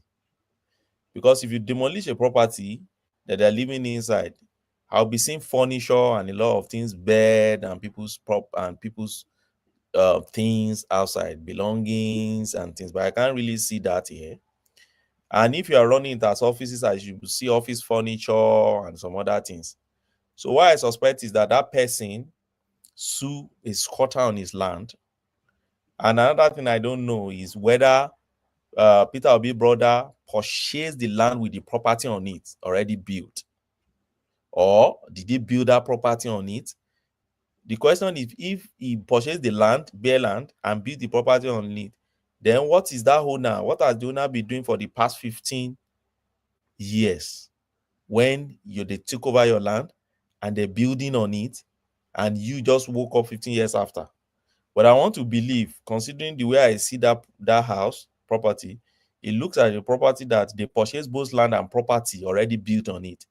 And if that is the case, if the owner gets to the land, the owner can decide to demolish whatever is in the land, because there is a position of the law that says whoever owns the land owns everything on the land. So whatever I find on my land, I can demolish it, and that's a choice area. I can decide to build a better, edifice or a better property here there that would be befitting and probably get more value for money on the land. So nobody can actually blame. What we can blame is did they follow the proper procedure? If they follow the proper procedure, there is nothing Peter Obi can really do here, or his brother, or their company. But if they don't follow the proper procedure, then that execution was a wrong execution, and then they will incur liability for that execution. But let's see how more events unfolds. Okay, well, let me ask you one more question before you go to the next topic. Yeah. According to the Nest of Food, which is the company in question, right? Yeah. They said the judgment was incorrectly served because according to what they received, the judgment was actually obtained in 2024, and it wasn't executed until I think 23 or 24, which is 6 months beyond the limit. Do they have any limit when you obtain a judgment in order for you to execute? Do you have a limit? According to Nest of Food, they say 6 months. You're supposed to execute within 6 months, but this has gone beyond 6 months. So do you have any opinion on that? I don't know where they get their own 6 months. Okay. I mean, that's what they say. So I saw it also somewhere where they were talking about the fact that the judgment was delivered 2024 and the execution is 2025. So if I get a judgment that pronounced me as the title to my land, if after 5 years I want to execute the judgment, does it mean that judgment has expired?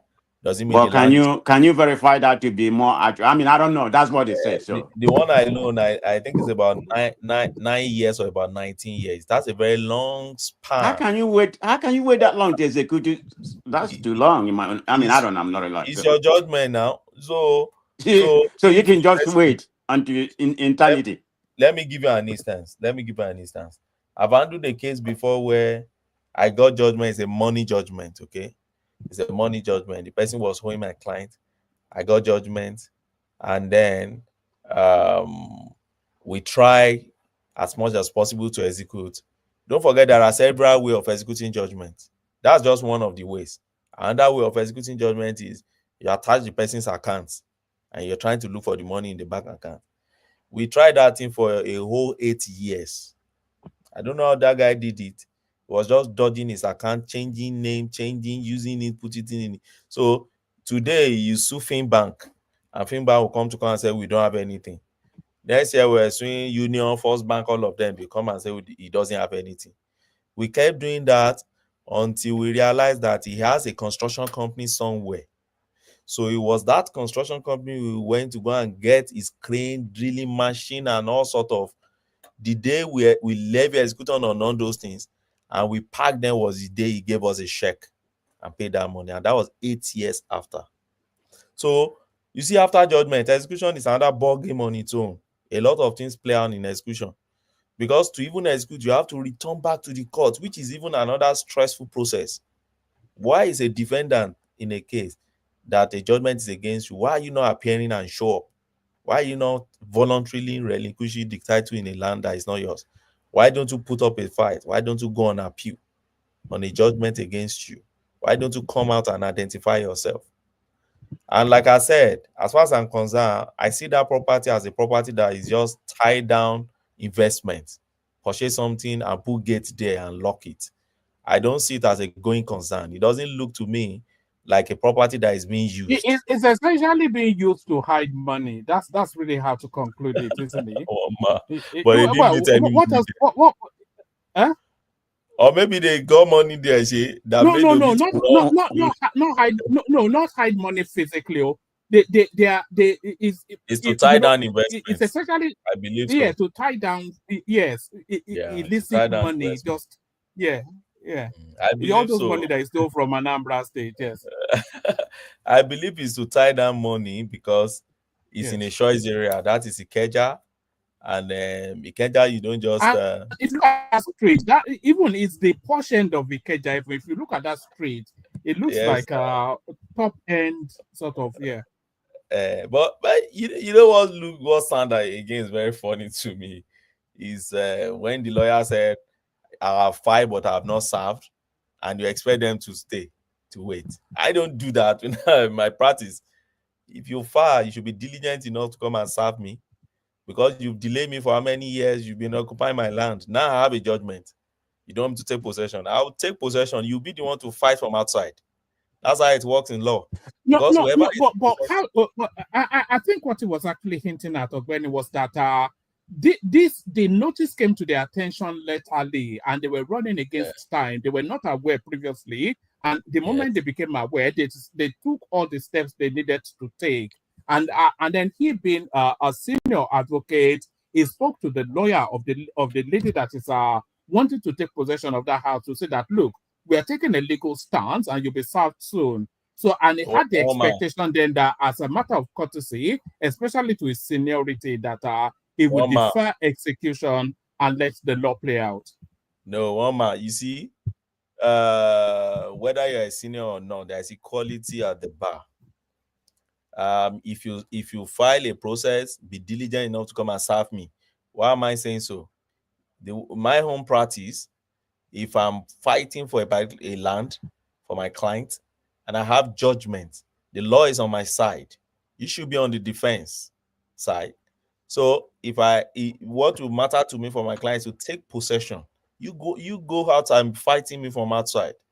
The reason is this: you see, that particular case, this case you are seeing, can linger on for another 20 years. That's the reality of land matters. And people should understand how sensitive and critical land matter is. And that's why when Pharaoh Timi wrote all those is nonsense, I just look at it. It's land matter you are dealing with like this. But I don't really blame you. It doesn't have really serious parties like that. But for me, I will not allow you to be in possession and be fighting from possession, because you will still be there for the next 20 years. I would rather take possession. Since I've kickstarted my execution, you can't stop me unless you serve me.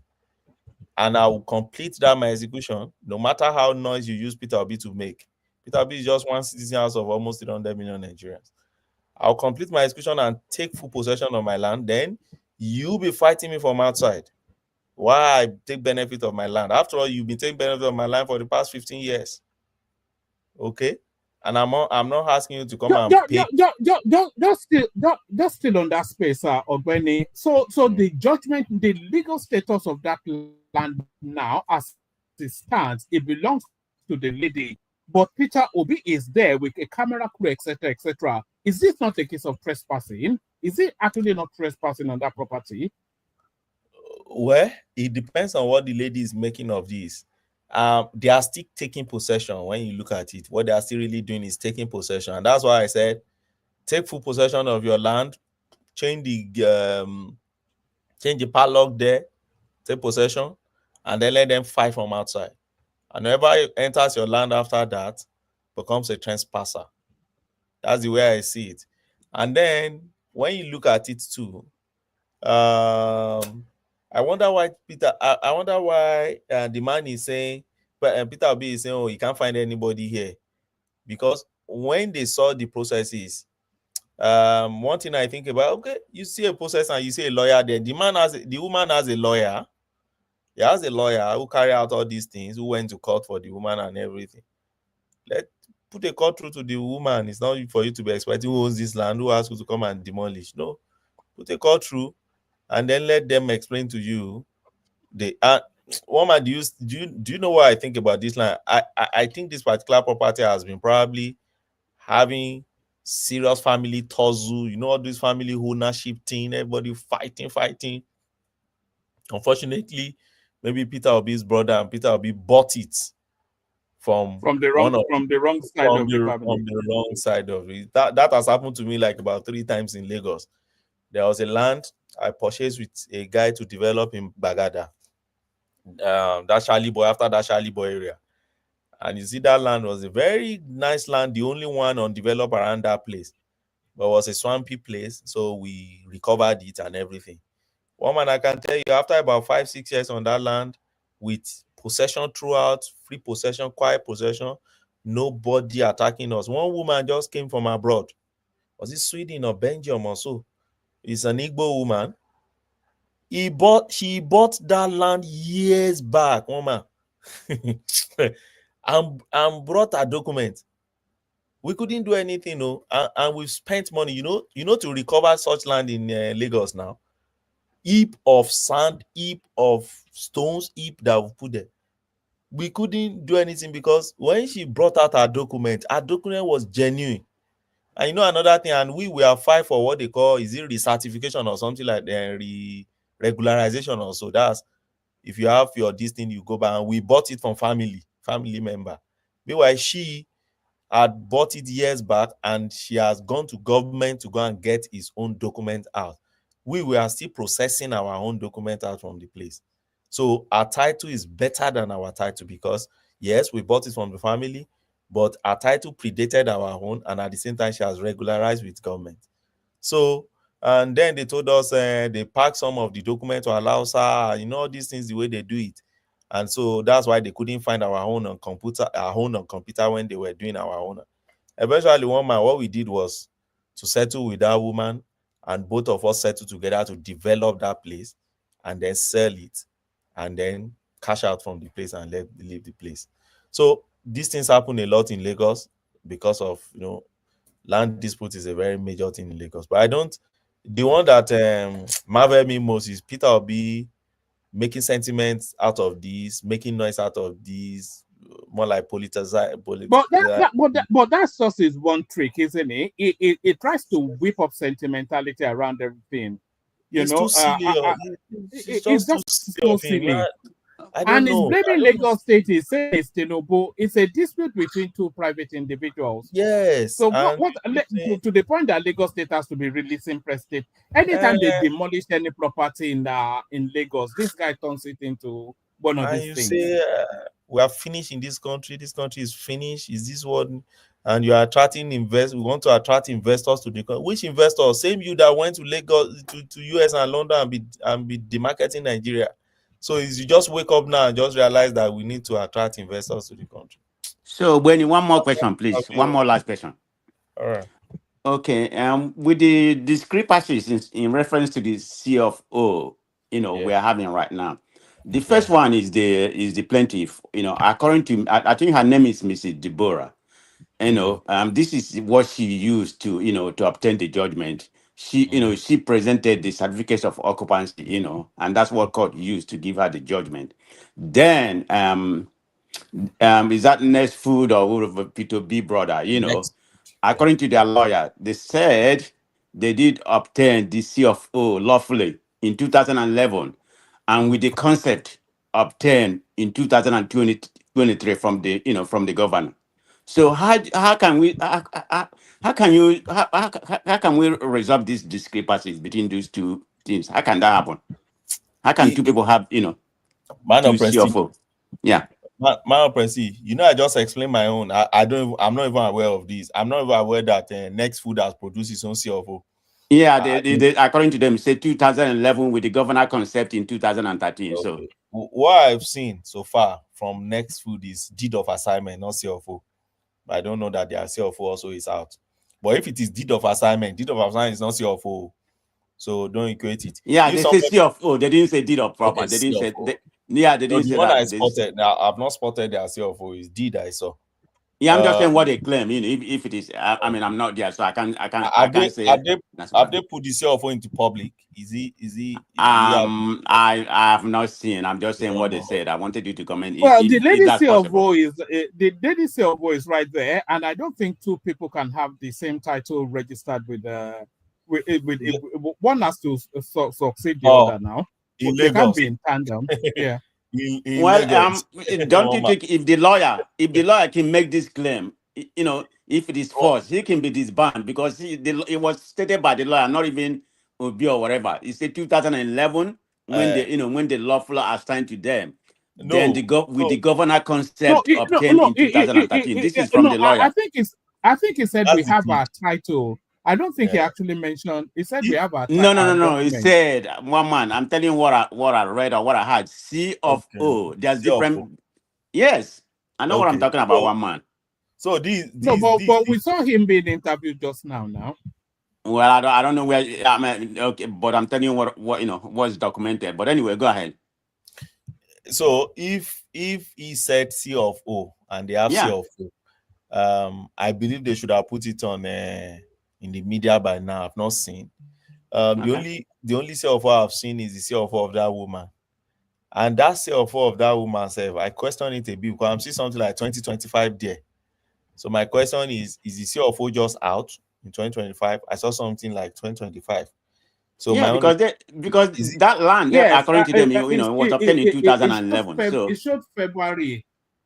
It showed February 2025, the woman's document. So I asked that question too. Okay, so this is the way it works. C of O doesn't just come out like that. I have some lands in Ekiti now that have been possessing C of O for the month. So the way it works is that you have, for instance, if you purchase land from family cannot use C of O for you.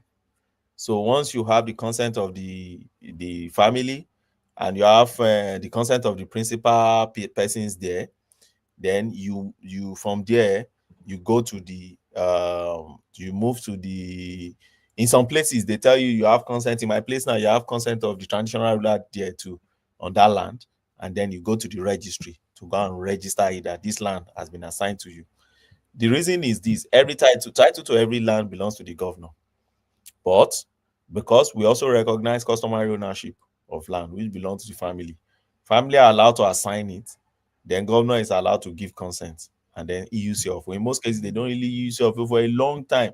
You can be in possession of your land for 20-30 years and you won't see those guys use your phone. You file application for it and you start processing it until it's out. But if you ask me, is it possible to have two CFOs on the land? It is very possible in Lagos. I just share my experience with you now. We have our own document, we are regularizing it, and one woman just surfaced, and that woman has regularized her own years back. Is the fault of the government anyway? It's not fault of any of these people. Sometimes people don't do their due diligence too. But for two people to have one CFO on one land, the only place where you won't find that happening in Nigeria, I think, is Abuja. And the reason is because they have a centralized system in Abuja. And then because of that, it is very hard for you. And it's not as if you still don't have fake ones in Abuja. They still have fake one in Abuja. Now, if this guy has brought out CFO, what I strongly suspect is this: he bought that land because I saw deed of assignment. You won't have CFO and deed of assignment at the same time. So there's a possibility that he purchased the land with his deed of assignment, and then the person who sold to him handed over a CFO to him and said, "This is my CFO." If that is what they are purchased here, if that CFO happened to be a fake CFO, they are still in trouble. Unless that CFO is authentic. I mean, since 2011, that's a long time. Yeah. So my issue is that since 2011 now, what has that owner been doing that you don't trace your land? But I've shared an experience with you of somebody of a land similar to your experience. The owner may well have been abroad, but some are sick. Yes, or it could even be for whatever reason. If she has authenticity, then that's just it, isn't it? So it doesn't really matter whenever or however she chooses to take possession of her land. But the question I was going to ask you is, where is this Obi's brother that owns the property? Where is he? One man, I've told you there is no border anywhere. That land is owned by Next Food Limited. Do you know who owns Next? Do you know Next? Obi now, Obi, of course. Yeah. Obi is the owner of Next. We all know now. Because when they set Next on fire, that Next store, when they set it on fire during the election, all the Obi then were shouting and crying and said that they are intimidating Obi. So why now that Next Food has now suddenly changed character from being Obi homes to Obi's brothers? Forget all those things. For me, Obeni and Raman, yeah. because we already spoke on this. I have so many things to say, but I'm not going to speak on that. Can you just give me a minute to counter you some narrative? That's fine. Yeah, just 2 minutes. Yeah. So let's get something straight. We should not be awash here with speculation. Nobody knows exactly what is right, who owns the right CFO, because like I said, the lady just presented a CFO that is 2025 or whatever it is. Obi said they have 2011 with the governor concept on 2000. I mean, this is the lawyer, not even Obi saying it. So, if you send the wrong thing, on the national TV or have, or said it in anywhere, it has to be disbanded if he's telling lie. But having said that, I said we should not be washed with speculation by saying that this property belongs to Obi and he is using it illegally to, like one man said, to launder money or whatever you said. This property actually is in government reserve area. It's exactly located at number 54 Oduduwa Crescent, Ikeja, which is GRA in Lagos. That's where the property is located. So we know that for sure. And it's owned by Ndibe Obi brother. That's what we know. That's what is documented. So one man, everything other you're saying is speculation. And he is the majority, the shareholder, the majority shareholder of the of that company.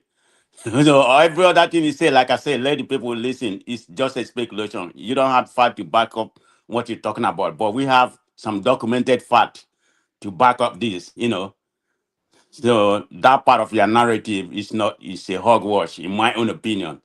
So we still had the judgment, it's a 2-case judgment, they just take it to court, like Obeni said, and and let the facts speak for itself, but we should not be here, questioning the government or other things, like they have come out and said, I guess because of the antecedent going on in Lagos, that's why some people are, people gonna parade or do different kind of narrative, say it's the APC or a big government, but we know where we are right now. So let it go to the court and decide, who actually have the place. I mean, I don't have the fact to back up, but this is what we know as of right now. So one man, stop your narrative, please. That's what I have to say. I don't want to, there's nothing to say about that. Take your place, Obeni.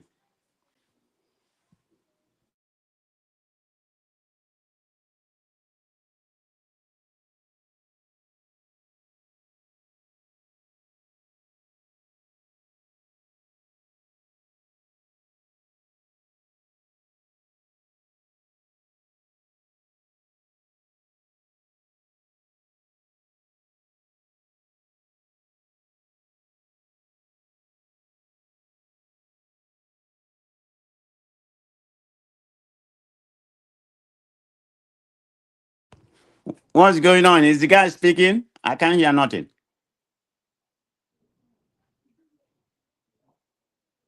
One man.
Hello, one more. You guys are back to security meeting. You don't want to talk again, Shabai? You don't want to talk again. You and Ogbeni back to secret meeting. After you guys finish, you can come back again. Okay? I'm waiting for you guys here.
What happened? Where's Obeni?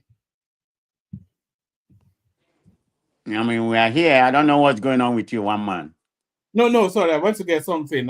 Everything that you was playing, I think I was speaking. When you gave me time to speak up, I don't know, you was playing some video. I mean, nothing was coming from, there's no sound. There was no sound. No, so I don't know. that was just meant to be background. So it wasn't meant to play any sound. But it's Obeni there? No, he's back now. I think the system dropped. All right. Shall we move on from there to? Wait a minute. I didn't want to talk about that anymore. But did you all hear what I said? Oh no, I was away from my computer. So maybe you want to repeat it. Yeah. So let me give a mini submission. I don't want to talk about this anymore. You Okay. know, like I said, we have other topics to talk. One of the main reasons that I came in to talk was about the tax bill. Because I have some point in me. I support that tax bill, but when you go to my turn, I will talk about that. So what I was really saying, can you hear me? Yes. So I said, let's not, wash ourselves with speculation here. One man, particular you don't have the fact to state that the building, the building belongs to Obi. There's no fact for that. That's their own assertion. But according to documented information, the next food, belong to Ndidi Obi, which is the majority shareholder of what we are talking about. And this company is located. Have you ever tried to register a company in Nigeria? What do you mean? Have I ever tried to register a company in Nigeria? Like I don't have any business in Nigeria. No, if you've ever registered the company in Nigeria, if you go to company house, if the name that you are choosing, if it even bears even the vaguest semblance to an existing company, they will reject it. So if it's and we know that Next International belongs to Peter Obi, so it cannot tell us that Next Food belongs to his brother because the law would not permit one man. Like I said, to register. Hold on, one man. I thought you give me a minute. I said let's not wash ourselves with speculation. That is not documented, whether it belongs to PWB or it doesn't belong to PWB. This Next Food is on number 57 Oduduwa Crescent, Ikeja, GRA, Lagos. And it belongs to Ndibe Obi, Next Food as the majority owner. That's all we know. So everything you are talking about is speculation. No, that's the fact. That's all we were told. No, that's according to Peter. Have you established it? No. This is not according to Peter B. This is documented. It has nothing to do with your Peter B. Whether Peter B, wait, you where know. is it documented? Sorry, where is it I'm documented? giving you the fact. You see, like yesterday, the other day when I was giving you the fact. Giving us the, no, hold on. I'm giving you the fact. Go and find out. You have a way to find out. You don't find out what you don't like to find out. I said it's number 57 Oduduwa. Yeah, that's the land in dispute now. So exactly. So what are you saying? And I'm telling you who it belongs to. Well documented. Ndibe Obi is the younger brother's name. He's the majority owner, in this, Next Food. That's what we know. So we shouldn't be coming here and be speculating that Obi is using it to launder money or whatever. It's just a hogwash statement, okay? So let the court play and play it out right now. What is known lends to that. So, and you cannot tell us that Next Food belongs to Ndidi Obi. That sounds like it sounds like a conduit rather than anything else. You are going with this speculation narrative. Because the fact you don't have anything to back up the fact that is documented. This is where I have an issue with you. When you come to Obi, you just want to make a point and run away with it. No, forget Obi now. Don't try and. Well, you are making it about Obi when it's supposed to be Obi brother. Obi is the point in contention now. The reason why Obi is speaking on. If you've ever registered a company, if you've ever registered a company in Nigeria, then you would know that that Next Food. What are you talking about? What kind of question is that? Next Food and Next, they are one and the same entity. They cannot be otherwise because the law would not permit. But whatever. The reason why Obi is speaking, the reason why Obi is speaking for his brother, because he has a big bullpen when he comes to Nigeria. So he has made it for So that's how you magnify to this form. It's not like Obi is making a pointless claim. This is his brother, so he has the right to speak on it. Nobody know about his brother. He has a big opinion, just like Trump speaking. Everybody listen. So that's the way I look at that. But Obeni has explained, the legality part of it, and I know what I read already. So we leave it there. Let the court decide. But we should start speculating. So can I go ahead and make some points? Let's go to more favorable things. You talk about Ijele, right? Yeah. Okay. Ijele has been granted. I think it was on the 14th of June when he was granted a bail. It's already out. My man. Well, according to what Showore is putting, I don't know where Showore got that. All I know, on the 14th of which is like about what's today? Which is like about a week or 2 weeks ago. Not quite 2 weeks anyway. Today is the 26th. So about a week ago, he was granted a bail for 50 million naira with two surety. One of them that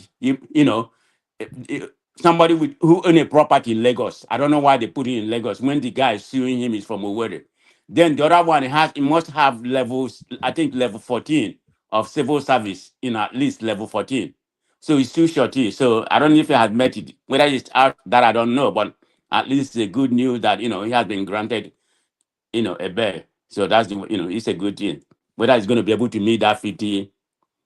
I don't even whether it's going to be able to make that 50 million bail and those two shorty. That's a point for another day. So do you want me to go to the main topic? Yeah, you can go to it. Ogbeni is here as well. So Ogbeni, we are still in the conversation. It's just the three of us. Let me give Ogbeni to finish what his topic then, because I'm next. Ogbeni is supposed to be first before me. Go ahead. Okay. So one more was the next topic. No, we were talking about the tax bill as well, which has now been signed into law. So also it's another big leap, another quantum move, just within the 2 years of this guy's administration. Kudos to Tinubu on this tax reform bill. Let's start seeing what exactly this is going to fetch Nigerians. I've lost track of the bill when they said that the National Assembly. I learned that the National Assembly has changed a lot of things there, following the backlash and everything that came from the northern governors. So I don't know how much is still remaining in it. I can remember either Ola or Emeka or so lamenting here about how they've downplay a lot of provisions that are there, and how we don't really have much to gain in it. But in all, for me, I think it's a big leap for the government to be able to achieve this. And we'll be expecting more for the government, despite all the pushback from the opposition. But at the same time, I will still praise the opposition, despite the fact that sometimes they could be so idiotic in their moves. I'll still praise the opposition to an extent that they are putting this government on their toes, which is a good thing. For me, one man, ever since the exit of Obasanjo in office, in fact, not even the second term of Obasanjo, after the first tenure of Obasanjo in office, I think this is the first time we are really having a lot of activities injected into our system by this man. Every week activities from both opposition and those who are just behaving like opposition, and they are not opposition, they don't just like the man, and then the man himself pushing back, and then we can see governance and a lot of things happening. We're not yet where we are supposed to be, but I believe we're on the right track. Not in all areas. I've taken my time here on the platform before to talk about some of my disappointments with Tinubu and some of my expectations that I'm still expecting. This tax reform is one of the major expectations I'm expecting. And I will take my time to try and look at the bills that have been passed, the law that have been passed now, to study and see if there are still advantages to Nigeria's system there. But kudos to Tinubu. It has another feather on his cap, which I don't expect anybody to rejoice about it. Like I've said here before, when NYSC Act was passed, many people were against it. A lot of people were against it. Some said, "Oh, it cannot last." But today we still do NYSC in Nigeria. Some of us we met our wives and husbands during NYSC, and we are living happily. So the same way with this, some will come and tell you, "Oh, there's nothing there against FTs, this and that." Well, time will tell. That's it, one man. So the next bill I'm expecting to come out sooner is the state police bill, and I learned that one has passed committee stage. I think is that not in second reading? Is that not in second reading? Yeah. I think they said it's in second reading now, next to the joint reading, and they have to quicken that one. Yeah. With the Benue thing, I think they are hasting it. If they can hasten it on time, and will pass that into law, and let each state have their own establishment. I read a little about the way they do it in the US, and I was impressed. I never knew that is how policing work in the US. Possibly the system we are using is UK system. I don't even know the exact system we are using in Nigeria anyway, because even in the UK here, the London police, they don't wear the same uniform as the one they wear in Scotland. I don't know the overall head. I don't know how it works. Even the Kent police, they are different from the London police. Yeah. So yes, their vehicle, their uniform, everything different. Quite different, and I don't think they have the same head. I don't know how they relate and the thing works. So if that is going to work for us, let's do it during Fayose time. And I keep repeating it. Not a single person, Fayose did not lose a single soul in Ekiti to this headsman nonsense. Why? Because from the day one in office, Fayose made it clear to them. He called a meeting of all of them, and he made it clear to them: you do any rubbish in my state, I will not only send you out, my people will annihilate you before I take your dependent out of my state. He told them. He passed his law. He was the first to pass the this raising bill thing in this thing before Benue got it. He passed his law, and he made it clear. He read it clearly on the TV and said, "Look, this is the law. I don't want to see you anywhere." The first one they saw, I think 2 days after I passed the law, he ordered them to kill those cows, and everybody make it suya there, and they all left. Governor came there, they all ate together and left the place. They left the forest in Ekiti. It was when this one, what is his name? That's this one that left. Fireme came back to Ekiti that we started experiencing this issue of killing of our people.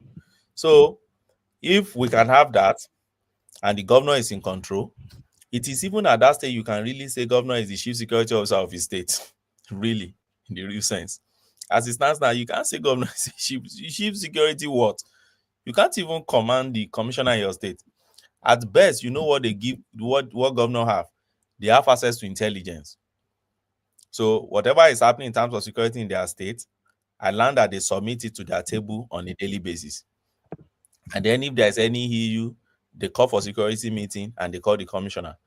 But it's not enough for you to just call for meeting and give order. Who can command? Command and control is what matters there. See what happened in Benue. The governor cannot even command the soldiers or command whatever is the police there to say, okay, go ahead and quench this.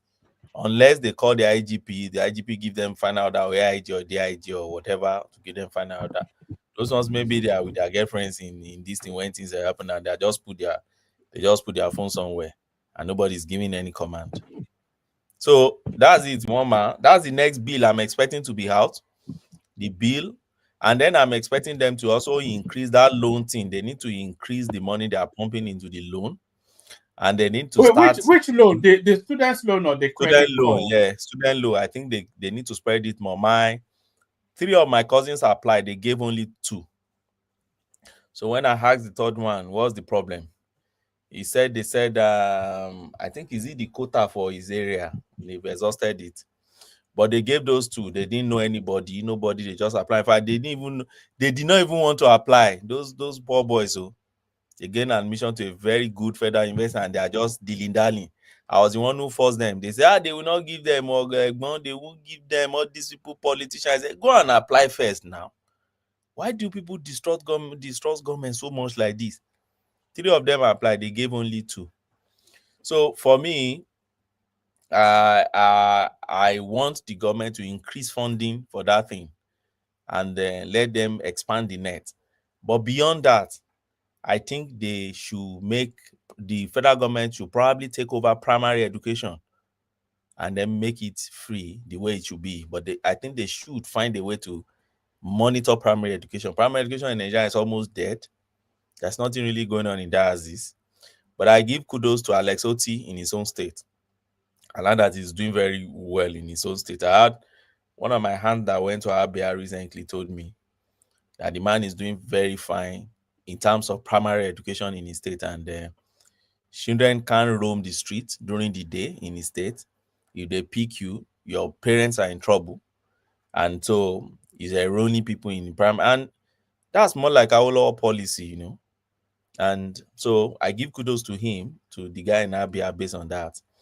And I think others should emulate. But beyond that, I think the federal government should take back that primary education. It was within the domain of federal government before they let it go. I think it was Obasanjo in 70. Was it Obasanjo? I think it was Obasanjo 76 or so that let that thing go off. They take over again. That's the basic education. That's what we need to build our nation. That's the basics. Don't leave it in the hand of those chalangan called governors, because they don't really care. And unfortunately, we have Nigerians that don't even focus on their governors. They would rather focus on the president and tell you the president is dead, the president is this. Simple thing that their governor should produce, they will be looking for somebody in Abuja to come and produce something for them in Katangura, or in Ado-Ekiti, or in Kafansha, or in Mubi, or in Michika. When your governor is there, your local government chairman is there, and they keep pumping money to them every month, but you don't even care because you think presidency will come and give everything to you. So if that is the case, they should take over primary education, because I'm expecting a lot to be done in that primary education. And if Tinubu is able to do that and do health, have what do you call this thing? Standard tertiary healthcare facilities in the 6 geopolitical zone. I think one that is of standard. And then they proposed that to the National Assembly too. If they can have that standard one in the 6 geopolitical zone, I think his assignment is complete. Even if he's going on by 2027, he should just go and rest it if he really wants to. That's on that, Mama. All right, brilliant. Stay with us, Ogwene. I still want your thoughts on this registration of political parties and the realignments going on and all of that. But let me move it around a little bit. Go on to Prestige, who has been waiting for a while. But before I go on to Prestige, what you said earlier, just about the the state governor not actually being the chief security officers of their state. When you said that, it just reminded me of this. Can you call your superior in Abuja and tell them that the governor is here and I'm the chief security officer and that you don't have any business being in my state right now and that I want you to disengage forthwith from here? Thank you very much, sir. Your Excellency, sir. I'm not here on my own orders. That's why I'm asking you to make a phone call and tell them, your superior, that I'm here, standing in front of you. Make that phone call. Thank you, sir. I'm here on instruction of the Inspector General of Police to the AGF, sir. And that is why I'm here. I'm too small or too low to call them. Your Excellency, sir, with due respect, sir, you can call them directly, sir. So that they will ask us to leave. So Inspector General of Police asked you to come. I'm here on instruction of Inspector General of Police to the. So there it is right there. The supposed chief security officer of Lagos. You remember? Yes, you know. Yes. You should go and look for Fire soon. During election, during Fire election, they withdrew all the police with Fire. The guy started looking for his police. He was alone in his jeep. They withdrew. The Attorney General the Inspector General just gave an order. And those people, they followed him to, I think, a particular junction, and they all withdrew immediately, and he was alone. And he started looking for his police. He said, "Where is my police? Can you imagine?" They during Jonathan's time. Oh, where's my police? No security for that guy again. He went alone back to that. So they are not really chief security. Nothing. They can't command anything. That state policing cannot come soon enough. But Aki Ogbeni, so that's Ogbeni, of course. Everybody knows Ogbeni. Always a delightful. It's always such a rich conversation anytime Ogbeni is here. Gets richer with our man of prestige. Prestige, you're up next. Yeah, thank you very much. This video just play, just epitomize where we are in Nigeria. This centralized commander-in-chief, chief security officer, and it's not good for the country. But anyway, let me go to the main subject, which is the reason why I come here. I think when he says something, maybe he hasn't really read this tax bill. I read a little bit of tax bill. Like I said, I've been as far as I'm not 100% Tinubu supporter, certain thing that he's doing, it's okay. Let me just use the word okay, because I'm not going to use the word great right now until actually implemented. So, like I said, I'm a proponent of this tax bill. So let's go with the original bill like it was proposed. And there has been some water down.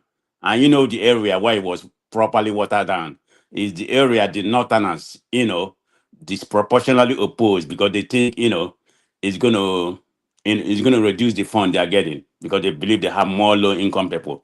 On the derivation, which is based on VAT generation, originally it was 60%.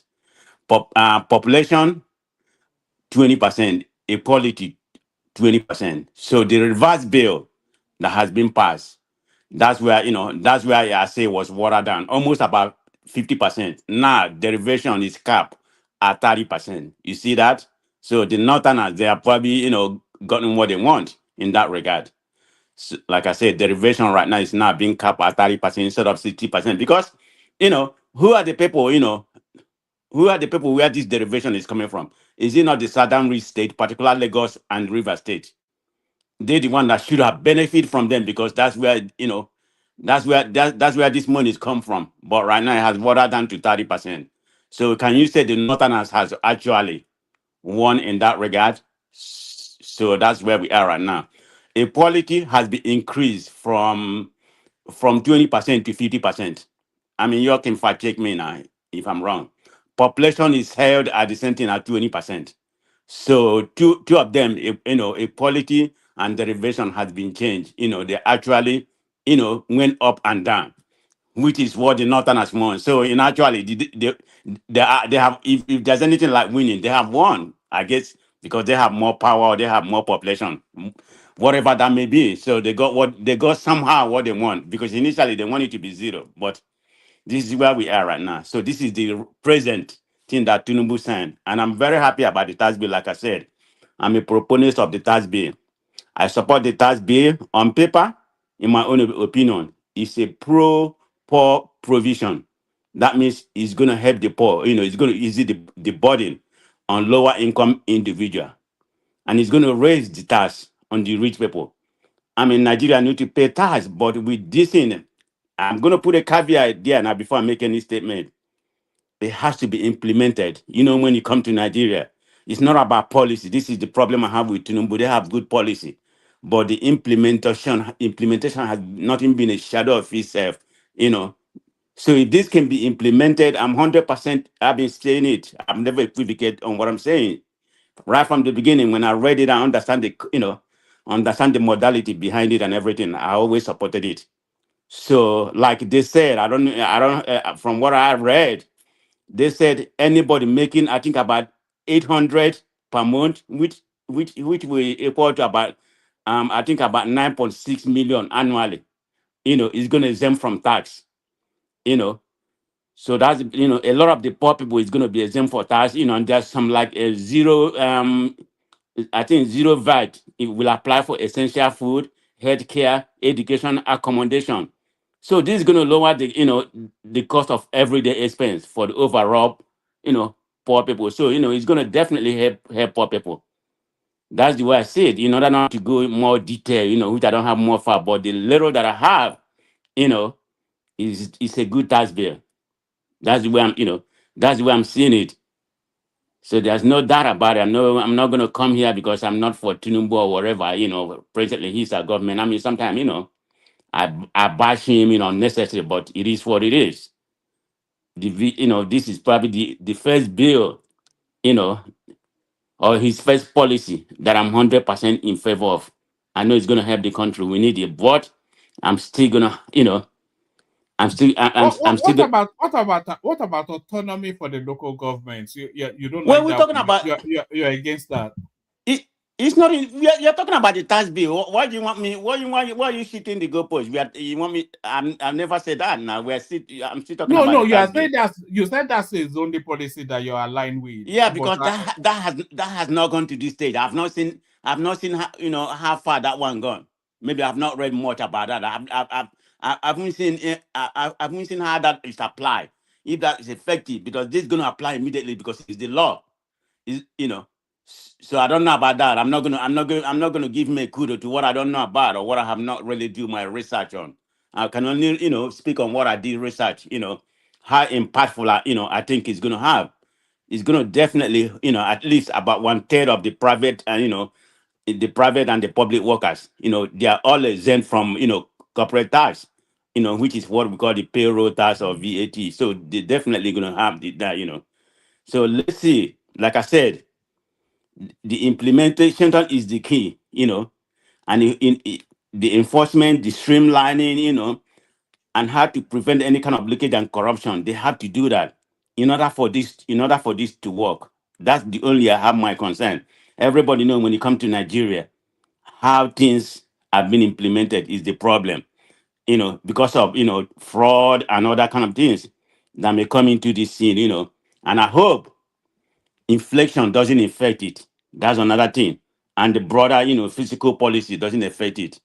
So that's all I'm going to say on this. It's a good thing, I'm for it, 100%. But let's see how it go. I wanted to speak about the NYSC, lady that I think they have extended, her tenure to about 2 more months. So I just thought that's not right. I knew right away they was going to get this lady. I mean, they was going to get this lady. They're just finding any kind of way. I know a lot of people here are against her because she spoke against the government, spoke against against Lagos.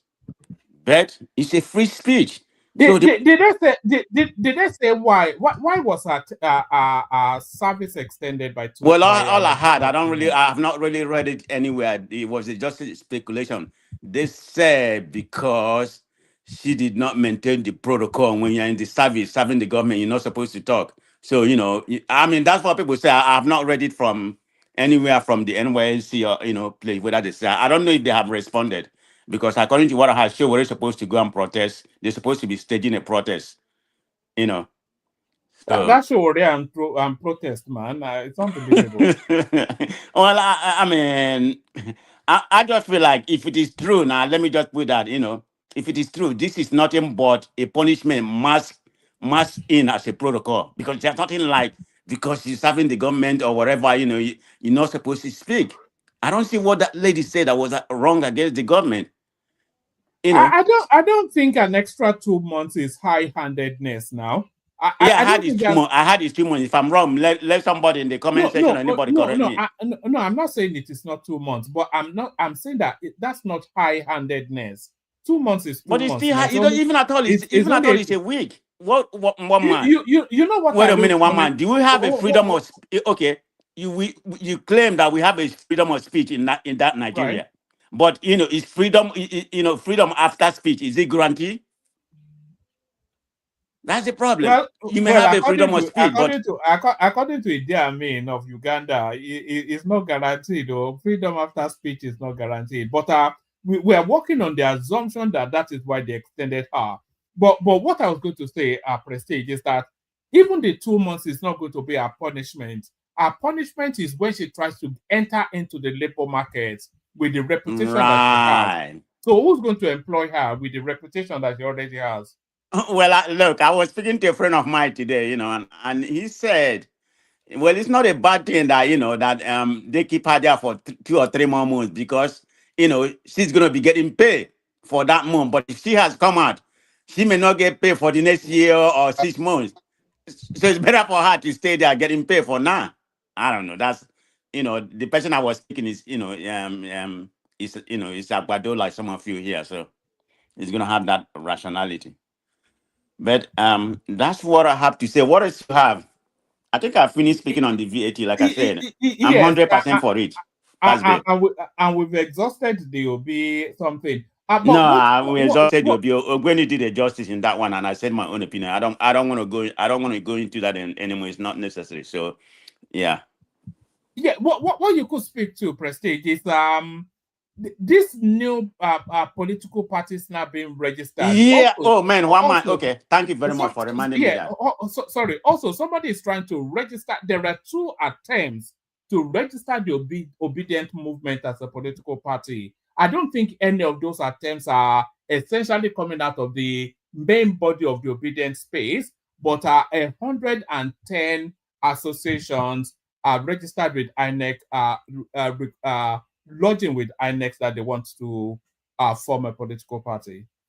Yeah, what I had, all those parties, and one from Shehu Kuti or whatever, Felapa, all that kind of things, some of them are a lot of nonsense, some of them don't even have the right paper and everything, duplicate and some of that things. But I don't know. But right now, we know that the INEC hasn't said, nobody's going to register. That's what we are. That's the speculation we had before. That's why anything that come out of Nigerian space, I don't really, believe in it until actually, I do my own research and there are some factual to base that what I'm talking about. But right now, we see that INEC is willing for people to register. But having said that, let me just give what I have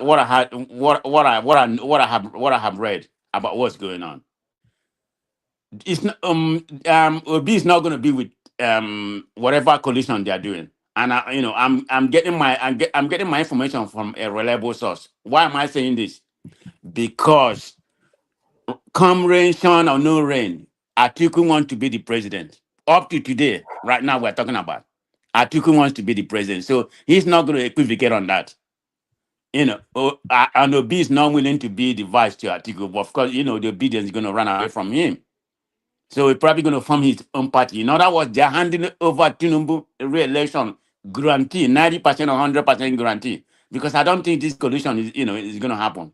I mean, that's the way I see it.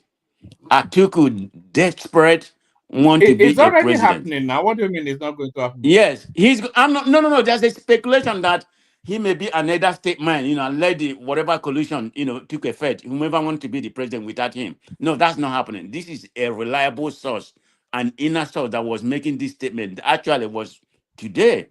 And what people has been speculating, let me just make this clear. People from the Southeast and other, particularly the South, what they have been speculating, the narrative has been that Atiku, I don't know if you had that, Atiku wanted the presidency to be zoned to Southeast, but Wike was against it. No, that can never be far from the truth. they say Atiku has always wanted to be a president. There was no time because Atiku never came out and denied that. Atiku, they wanted to zone it to the southeast. I mean to the south. Period. Atiku said no. You mean in this process? No, I'm talking about the previous election, 2023.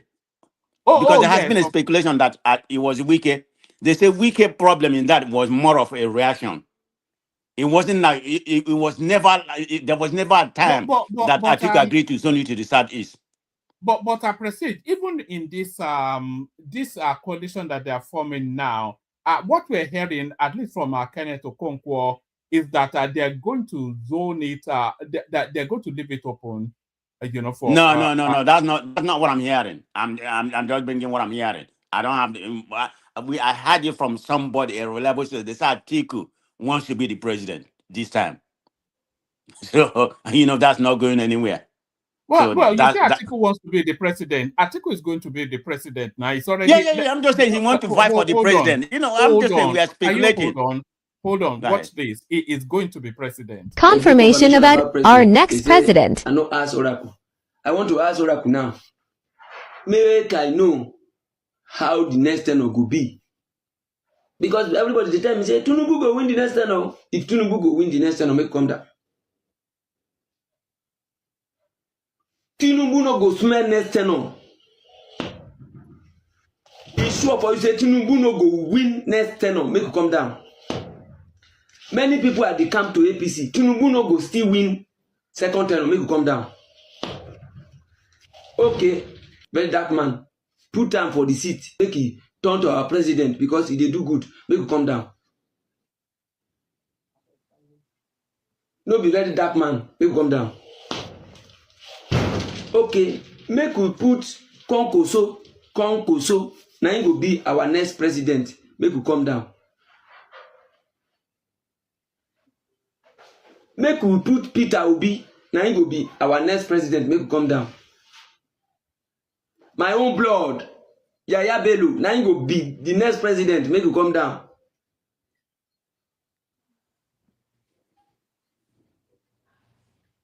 Tinubu's son, Sheyi, now you go be next president, make you come down. Atiku, now you go be next president, make you come down. It's sure for you say na Atiku, make you stay there. If it's sure for you, A1, make you come down. Kilo day. If Atiku can't take over, Nigeria go dey good, go dey better, everything go calm down. Before Atiku was say everything. So you can see right there, the deities have said it. Atiku is going to be your next president. Which can voodoo be this? Who is the comedian? I don't know. Well, according to Ndugurudu or whatever it is, the gods of Jalingo, it's unbelievable. Okay, my final submission. Let me say one more thing. I say one thing that I've said Tinubu has done. Let me put another one in there. People gonna like it or hate me, but it's what I know because it's information I've been getting. Even I told my parents, make reference to that comment. So the unknown gunmen in the East. How often have you heard about it recently? Anybody here? I mean, there's other things, like henchmen and other problems going on. Since Tinubu came in, maybe about a year plus, about a year right now, let me just say about a year. How far have your people heard about the unknown government anymore in recent time? It's been a while, though, but there's a good reason for that, though. No. Let me tell you the reason for that. Okay. Let me tell you the reason for that. It's because Tinubu has taken away the money that Buhari was using to sponsor this sting operation because it's a government back in during Buhari time. Tinubu has taken that away. There's no more you rarely hear about. I'm not saying that there's no crime and all that kind of headman going on, but there's nothing like unknown government in the last 6 months or a year that has pretty much I won't use the word disappear, minimized to to a very very low level. There has been a sting operation. Buhari, you don't know how much. You don't know how much. You don't know how much Buhari hate the South is at that particular time. I'm getting this from a reliable source. Okay, yeah, that sting operation, Tinubu has taken it away. That's why you don't hear much about unknown government. I'm not saying that people from government was sponsoring both. You know, there's a better reason why the unknown government have died off a bit. There's a better reason. What's their better reason? Because both of their heads are in prison. Simon No. You are wrong by that. So that's wait a why minute. When did hold on. Their leaders are in prison. Wait a minute. How long? You see, one man, when you want to make a statement, but we had a lot of activities when Simon Ekpa was active now, and as soon as Simon Ekpa was decommissioned, one of I went somewhere. I think I overread my opinion saying no government in South East has come down or it's no longer there. Yeah, it has come down. More likely, it's still there. No. I'm not saying there's no crime on henchmen and other people killing people. But can you give me a fact about the unknown government? And I'm telling you exactly what happened. Buhari put a sting operation. Buhari was the perpetrator of unknown government. Let us take question now. Tinubu has stopped the funding. So I give him a kudos for that. Trust me, Obeni. No, Okay. That's what I think, and I got my information from reliable source. Okay. Yeah, that was being sponsored by government with the people, I mean, with some unscrupulous people in that area. That was the military participated in the unknown government. With all this conspiracy theory. It's not a conspiracy theory. Buhari was devilish. Yes. Buhari disliked the Southeast like anything. If he probably want to wipe them out of this earth if you have the opportunity. See. Yeah. But thanks to Tinubu, wipe them out. Tinubu took away that funding. Hold on, you said that, but victim playing is alive and well, and he lives somewhere in Abakaliki. You wanted to counter Oma. Yeah. Oma, as our last month, that's what I'm saying now.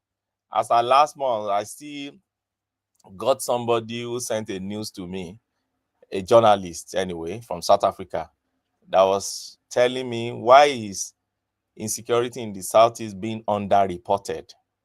In Okigwe Owerri Road or something like that. Commuting buses of like almost 10 of them, almost 10 commuting buses or something like that, were attacked by unknown government. As I this last month, I'm talking about maybe last week of last month or something like that. That was when he posted that. First week of June was when he posted that into me. And local news didn't pick it. It was Al Jazeera. I will look for it.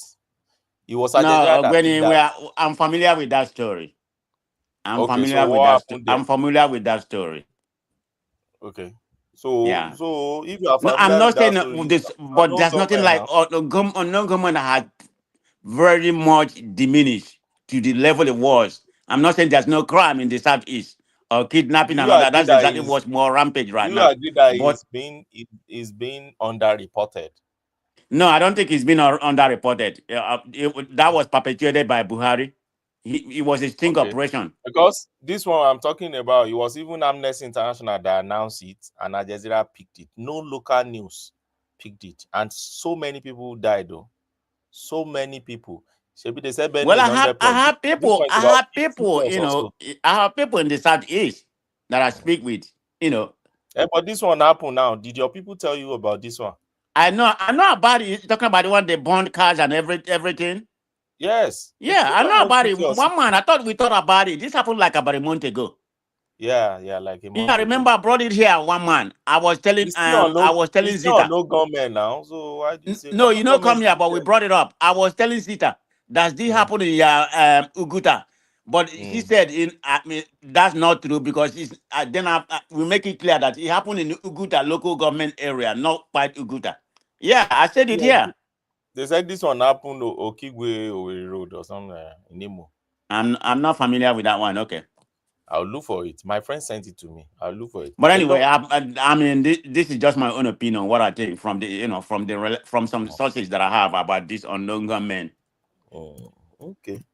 So Buhari was financing. I wish all of our conversations were like this. Just guys gisting rather than no firefighting, no putting people at the back, just a civilized But conversation. but man of prestige, sorry. Unknown government. So Buhari was the one sponsoring unknown government. So I thought Yes, Buhari was Buhari only has a sting sponsoring. operation going on in the So I southeast. thought Buhari was Is that a news to you?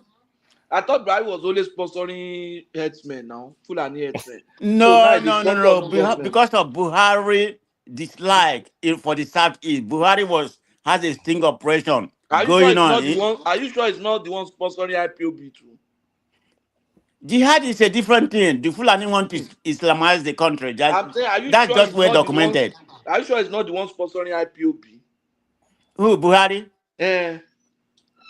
Whether it's IPOB included, I just told you what I know. I just told you what. Don't be too quick to dismiss that. Oh, I think I've heard it already that it may well be the one sponsoring IPOB and Hamas. I heard it was sponsoring Hamas too. Didn't Hope Uzodinma said it? That of what's happening in Imo and other place is political motivated. He said it. You know how how Hope Uzodinma is when it comes to his party. He doesn't blame the government, but he said it. He was on national TV. None of prestige. Don't be saying this kind of thing now. Don't be what?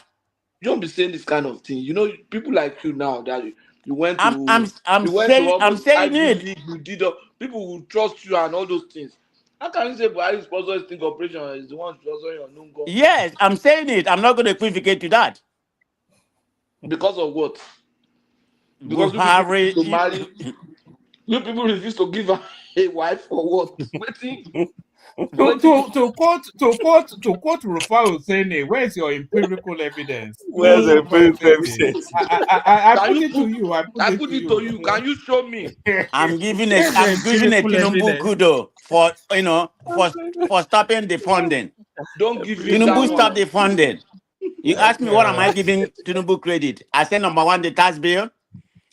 Then I said the stopping of the funding is a good thing, particularly from my area. Don't patronize us. I'm not trying to patronize us here. Why am I patronizing you? Sponsor them. Yeah, I'm just telling you. The unknown government is Buhari's sting operation in the southeast. I'm saying it categorically here. There's nothing they can do for me. There's nothing they can do against me. Yeah, if they try to do anything to me, hold on. This is based on what? On what authority are you saying it? Hate them. My verified and reliable source authority. I myself personally saying it. Are you sure? I think I may well have a clip that aligns with that. Go ahead and have the clip. Hold on, Prestige. This is the authority that Prestige is quoting. Confirmation about our next president. I know ask Oracle. I want to ask Oracle now. Make I know how the next tenor will be. Because everybody the time say Tinubu go win the next tenor. If Tinubu go win the next tenor. That's the authority right there. No, it's not that authority. Just take my word, I mean, I'm go verify. Do your own research. Verify from who? From the Oracle. I don't come here and speak gibberish. I always have part to back what I'm saying. But you tried it today. You tried to speak gibberish today. You don't come here, but today, this is what you talk now. I'll go classify them. I'm saying it with authoritatively. I'm not equivocating on what I'm saying. Did I just say maybe? But no. if you say something wrong, I'll still be authoritative now. Even those who way they wrong, then they speak like they be authoritative too now. Man of prestige. Sorry, Ogweni. What you just said there, Patoski. Somebody was said to me once. This is a while ago that. That the most important thing is to always try and speak with authority. You can say the most outlandish thing, but if you say it with confidence and with authority, most people tend to defer. Yeah, they defer it to it because they defer to a voice of authority. So if you speak with authority, people will give you get deference. They'll bite it. They'll swallow out. Okay, but if you speak like I mean, if you follow the data, you're going to lean towards my narrative. Because since Tinubu came in, particularly in the last year, unknown gunmen operation has drastically diminished. I can tell you the reason. It's over the last 6 months, and I it's can tell you because the it's reason. because Simon Ekpa has been jailed. That's It has why. nothing to do with Simon Ekpa. Man of prestige, you know why? The level No, of what's your why? The level of hatred that the Southeast has for Buhari is higher than what they have for Tinubu. You understand? They don't hate. They might dislike Tinubu, but they don't hate him. No, they don't hate Tinubu because Tinubu. I don't think Tinubu has the bias like has the bias that's what I'm saying. like They don't hatred, hate like Tinubu. bigotry. You know, They dislike him. Tinubu may play nepotism to the highest level. Exactly. Because They if you look at dislike him. Ogun State, hold on, Ogun State has 4 ministers, and Southeast has only 5. So that's nepotism to the highest level. Can you slow down? Prestige, when somebody is trying to engage you, give them the window to engage. Don't pound at them. You know Okay, why? go ahead. Sorry. You know why they dislike Tinubu? Maybe because of the role he played with Obi and the rest. But if Tinubu no stand with Buhari or play this role with Obi, the Southeast like Tinubu because for the first time it was someone who engaged their person. He appointed an Igbo man as commissioner. He was an inclusive person. They like him. They really love him for that. But because of his position with Buhari and his position against Obi, that was why they started speaking against. When did they start? When did all these narratives from Southeast about Tinubu? When did it start? It was during Buhari now against Jonathan. That's when it started. Do you know what I think the greater resentment is, Patoski? I think the Southeast resents that Tinubu took their spot because they feel that this should be their slot in terms of everybody haven't had a slot. You had Obasanjo, you had Oshibanjo, you've had Buhari, you've had Yar'Adua. So now they all felt that this now next slot should go to them, and the fact that Tinubu took it is really I don't think they can get past that anytime soon. Okay, my own opinion between Tinubu and Buhari. Tinubu case, for the Southeast may be more of politics, but Buhari is ethnic jingoism to the highest level. It's a bigot when you come, to the Southeast. So that's if you look at the appointment, Buhari appointed more higher level cabinet, during his administration than Tinubu. Of course, Tinubu is doing it to every part of the country except, the Southwest. But having said that, it's about politicking. But Buhari hate what he considered to be a landlocked area. He despised them. So that's how I see that. So it's different narrative. Can I speak? Can we converse a little bit on that subject? So during the time of Buhari, don't we see insurgency in North, especially Northwest and Northeast? Are we not saying the same? Do we see the same thing now? While it was there was a lot of people pie and other Boko Haram stuff. Even while it was there, does that has anything to do with ethnicity? You're talking about the insurgency?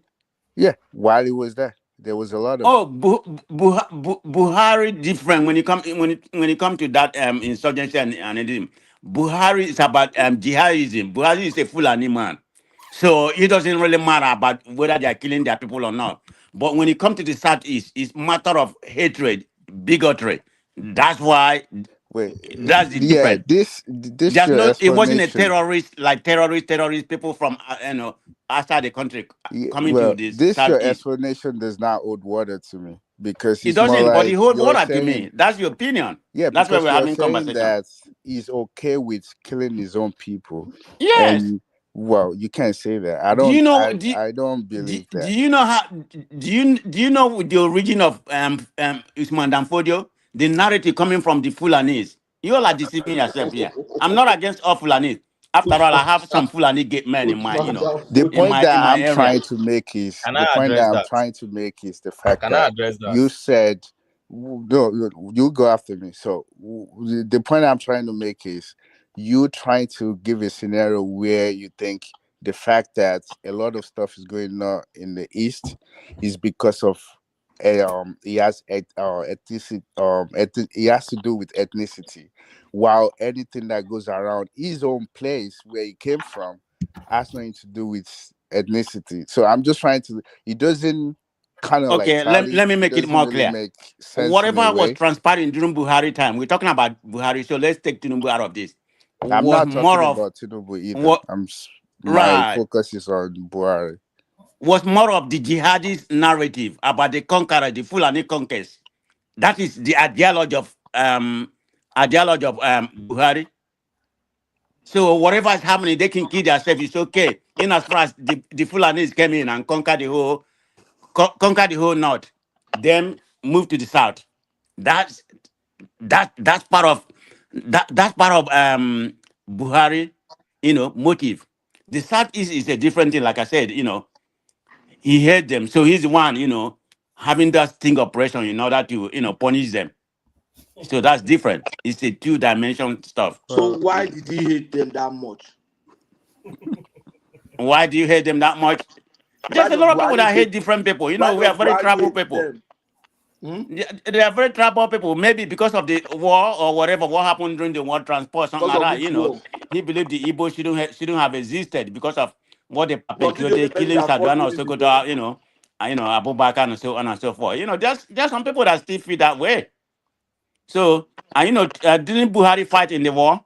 So look at it that way. And for how long did he even fight in the war? So I I don't think know, it's, but I think Buhari's Fulani jingoism, you know, we all know I that. think So I think it has become a cultural norm for Southeastern. I'll say it's a cultural thing now, because when you do some things and it becomes part of your way of life, and that's the culture for Southeasterns to see Fulani as exactly Fulani wey no benefit them or benefit their people, to see them as enemies. And if they sit back and think, those people that are pushing this Fulani narratives, they are their political people. So political egoism, they are not appointing our people. If they appoint your people, that Ekweremadu that has been deputy senate president since, of what benefit has it been to Southeast? Ngozi was a minister for finance, coordinating minister. Of what benefit has it been to Southeast? Well, obviously, Kosili was DG, transparency, whatever, was minister for solid mirror, later briefly minister of education. Of what benefit was it for Southeast? They have had some ministers and power position. Pius Dayim was Senate president. What was the benefit? Nnamani was Senate president. What was the benefit? Soludo was governor of Central Bank. What was the benefit? This is your man, this man that was in prison now, the one that is suddenly carrying big Bible during Buhari time. Emefiele was Central Bank governor. Emefro is from the south. Go ahead anyway.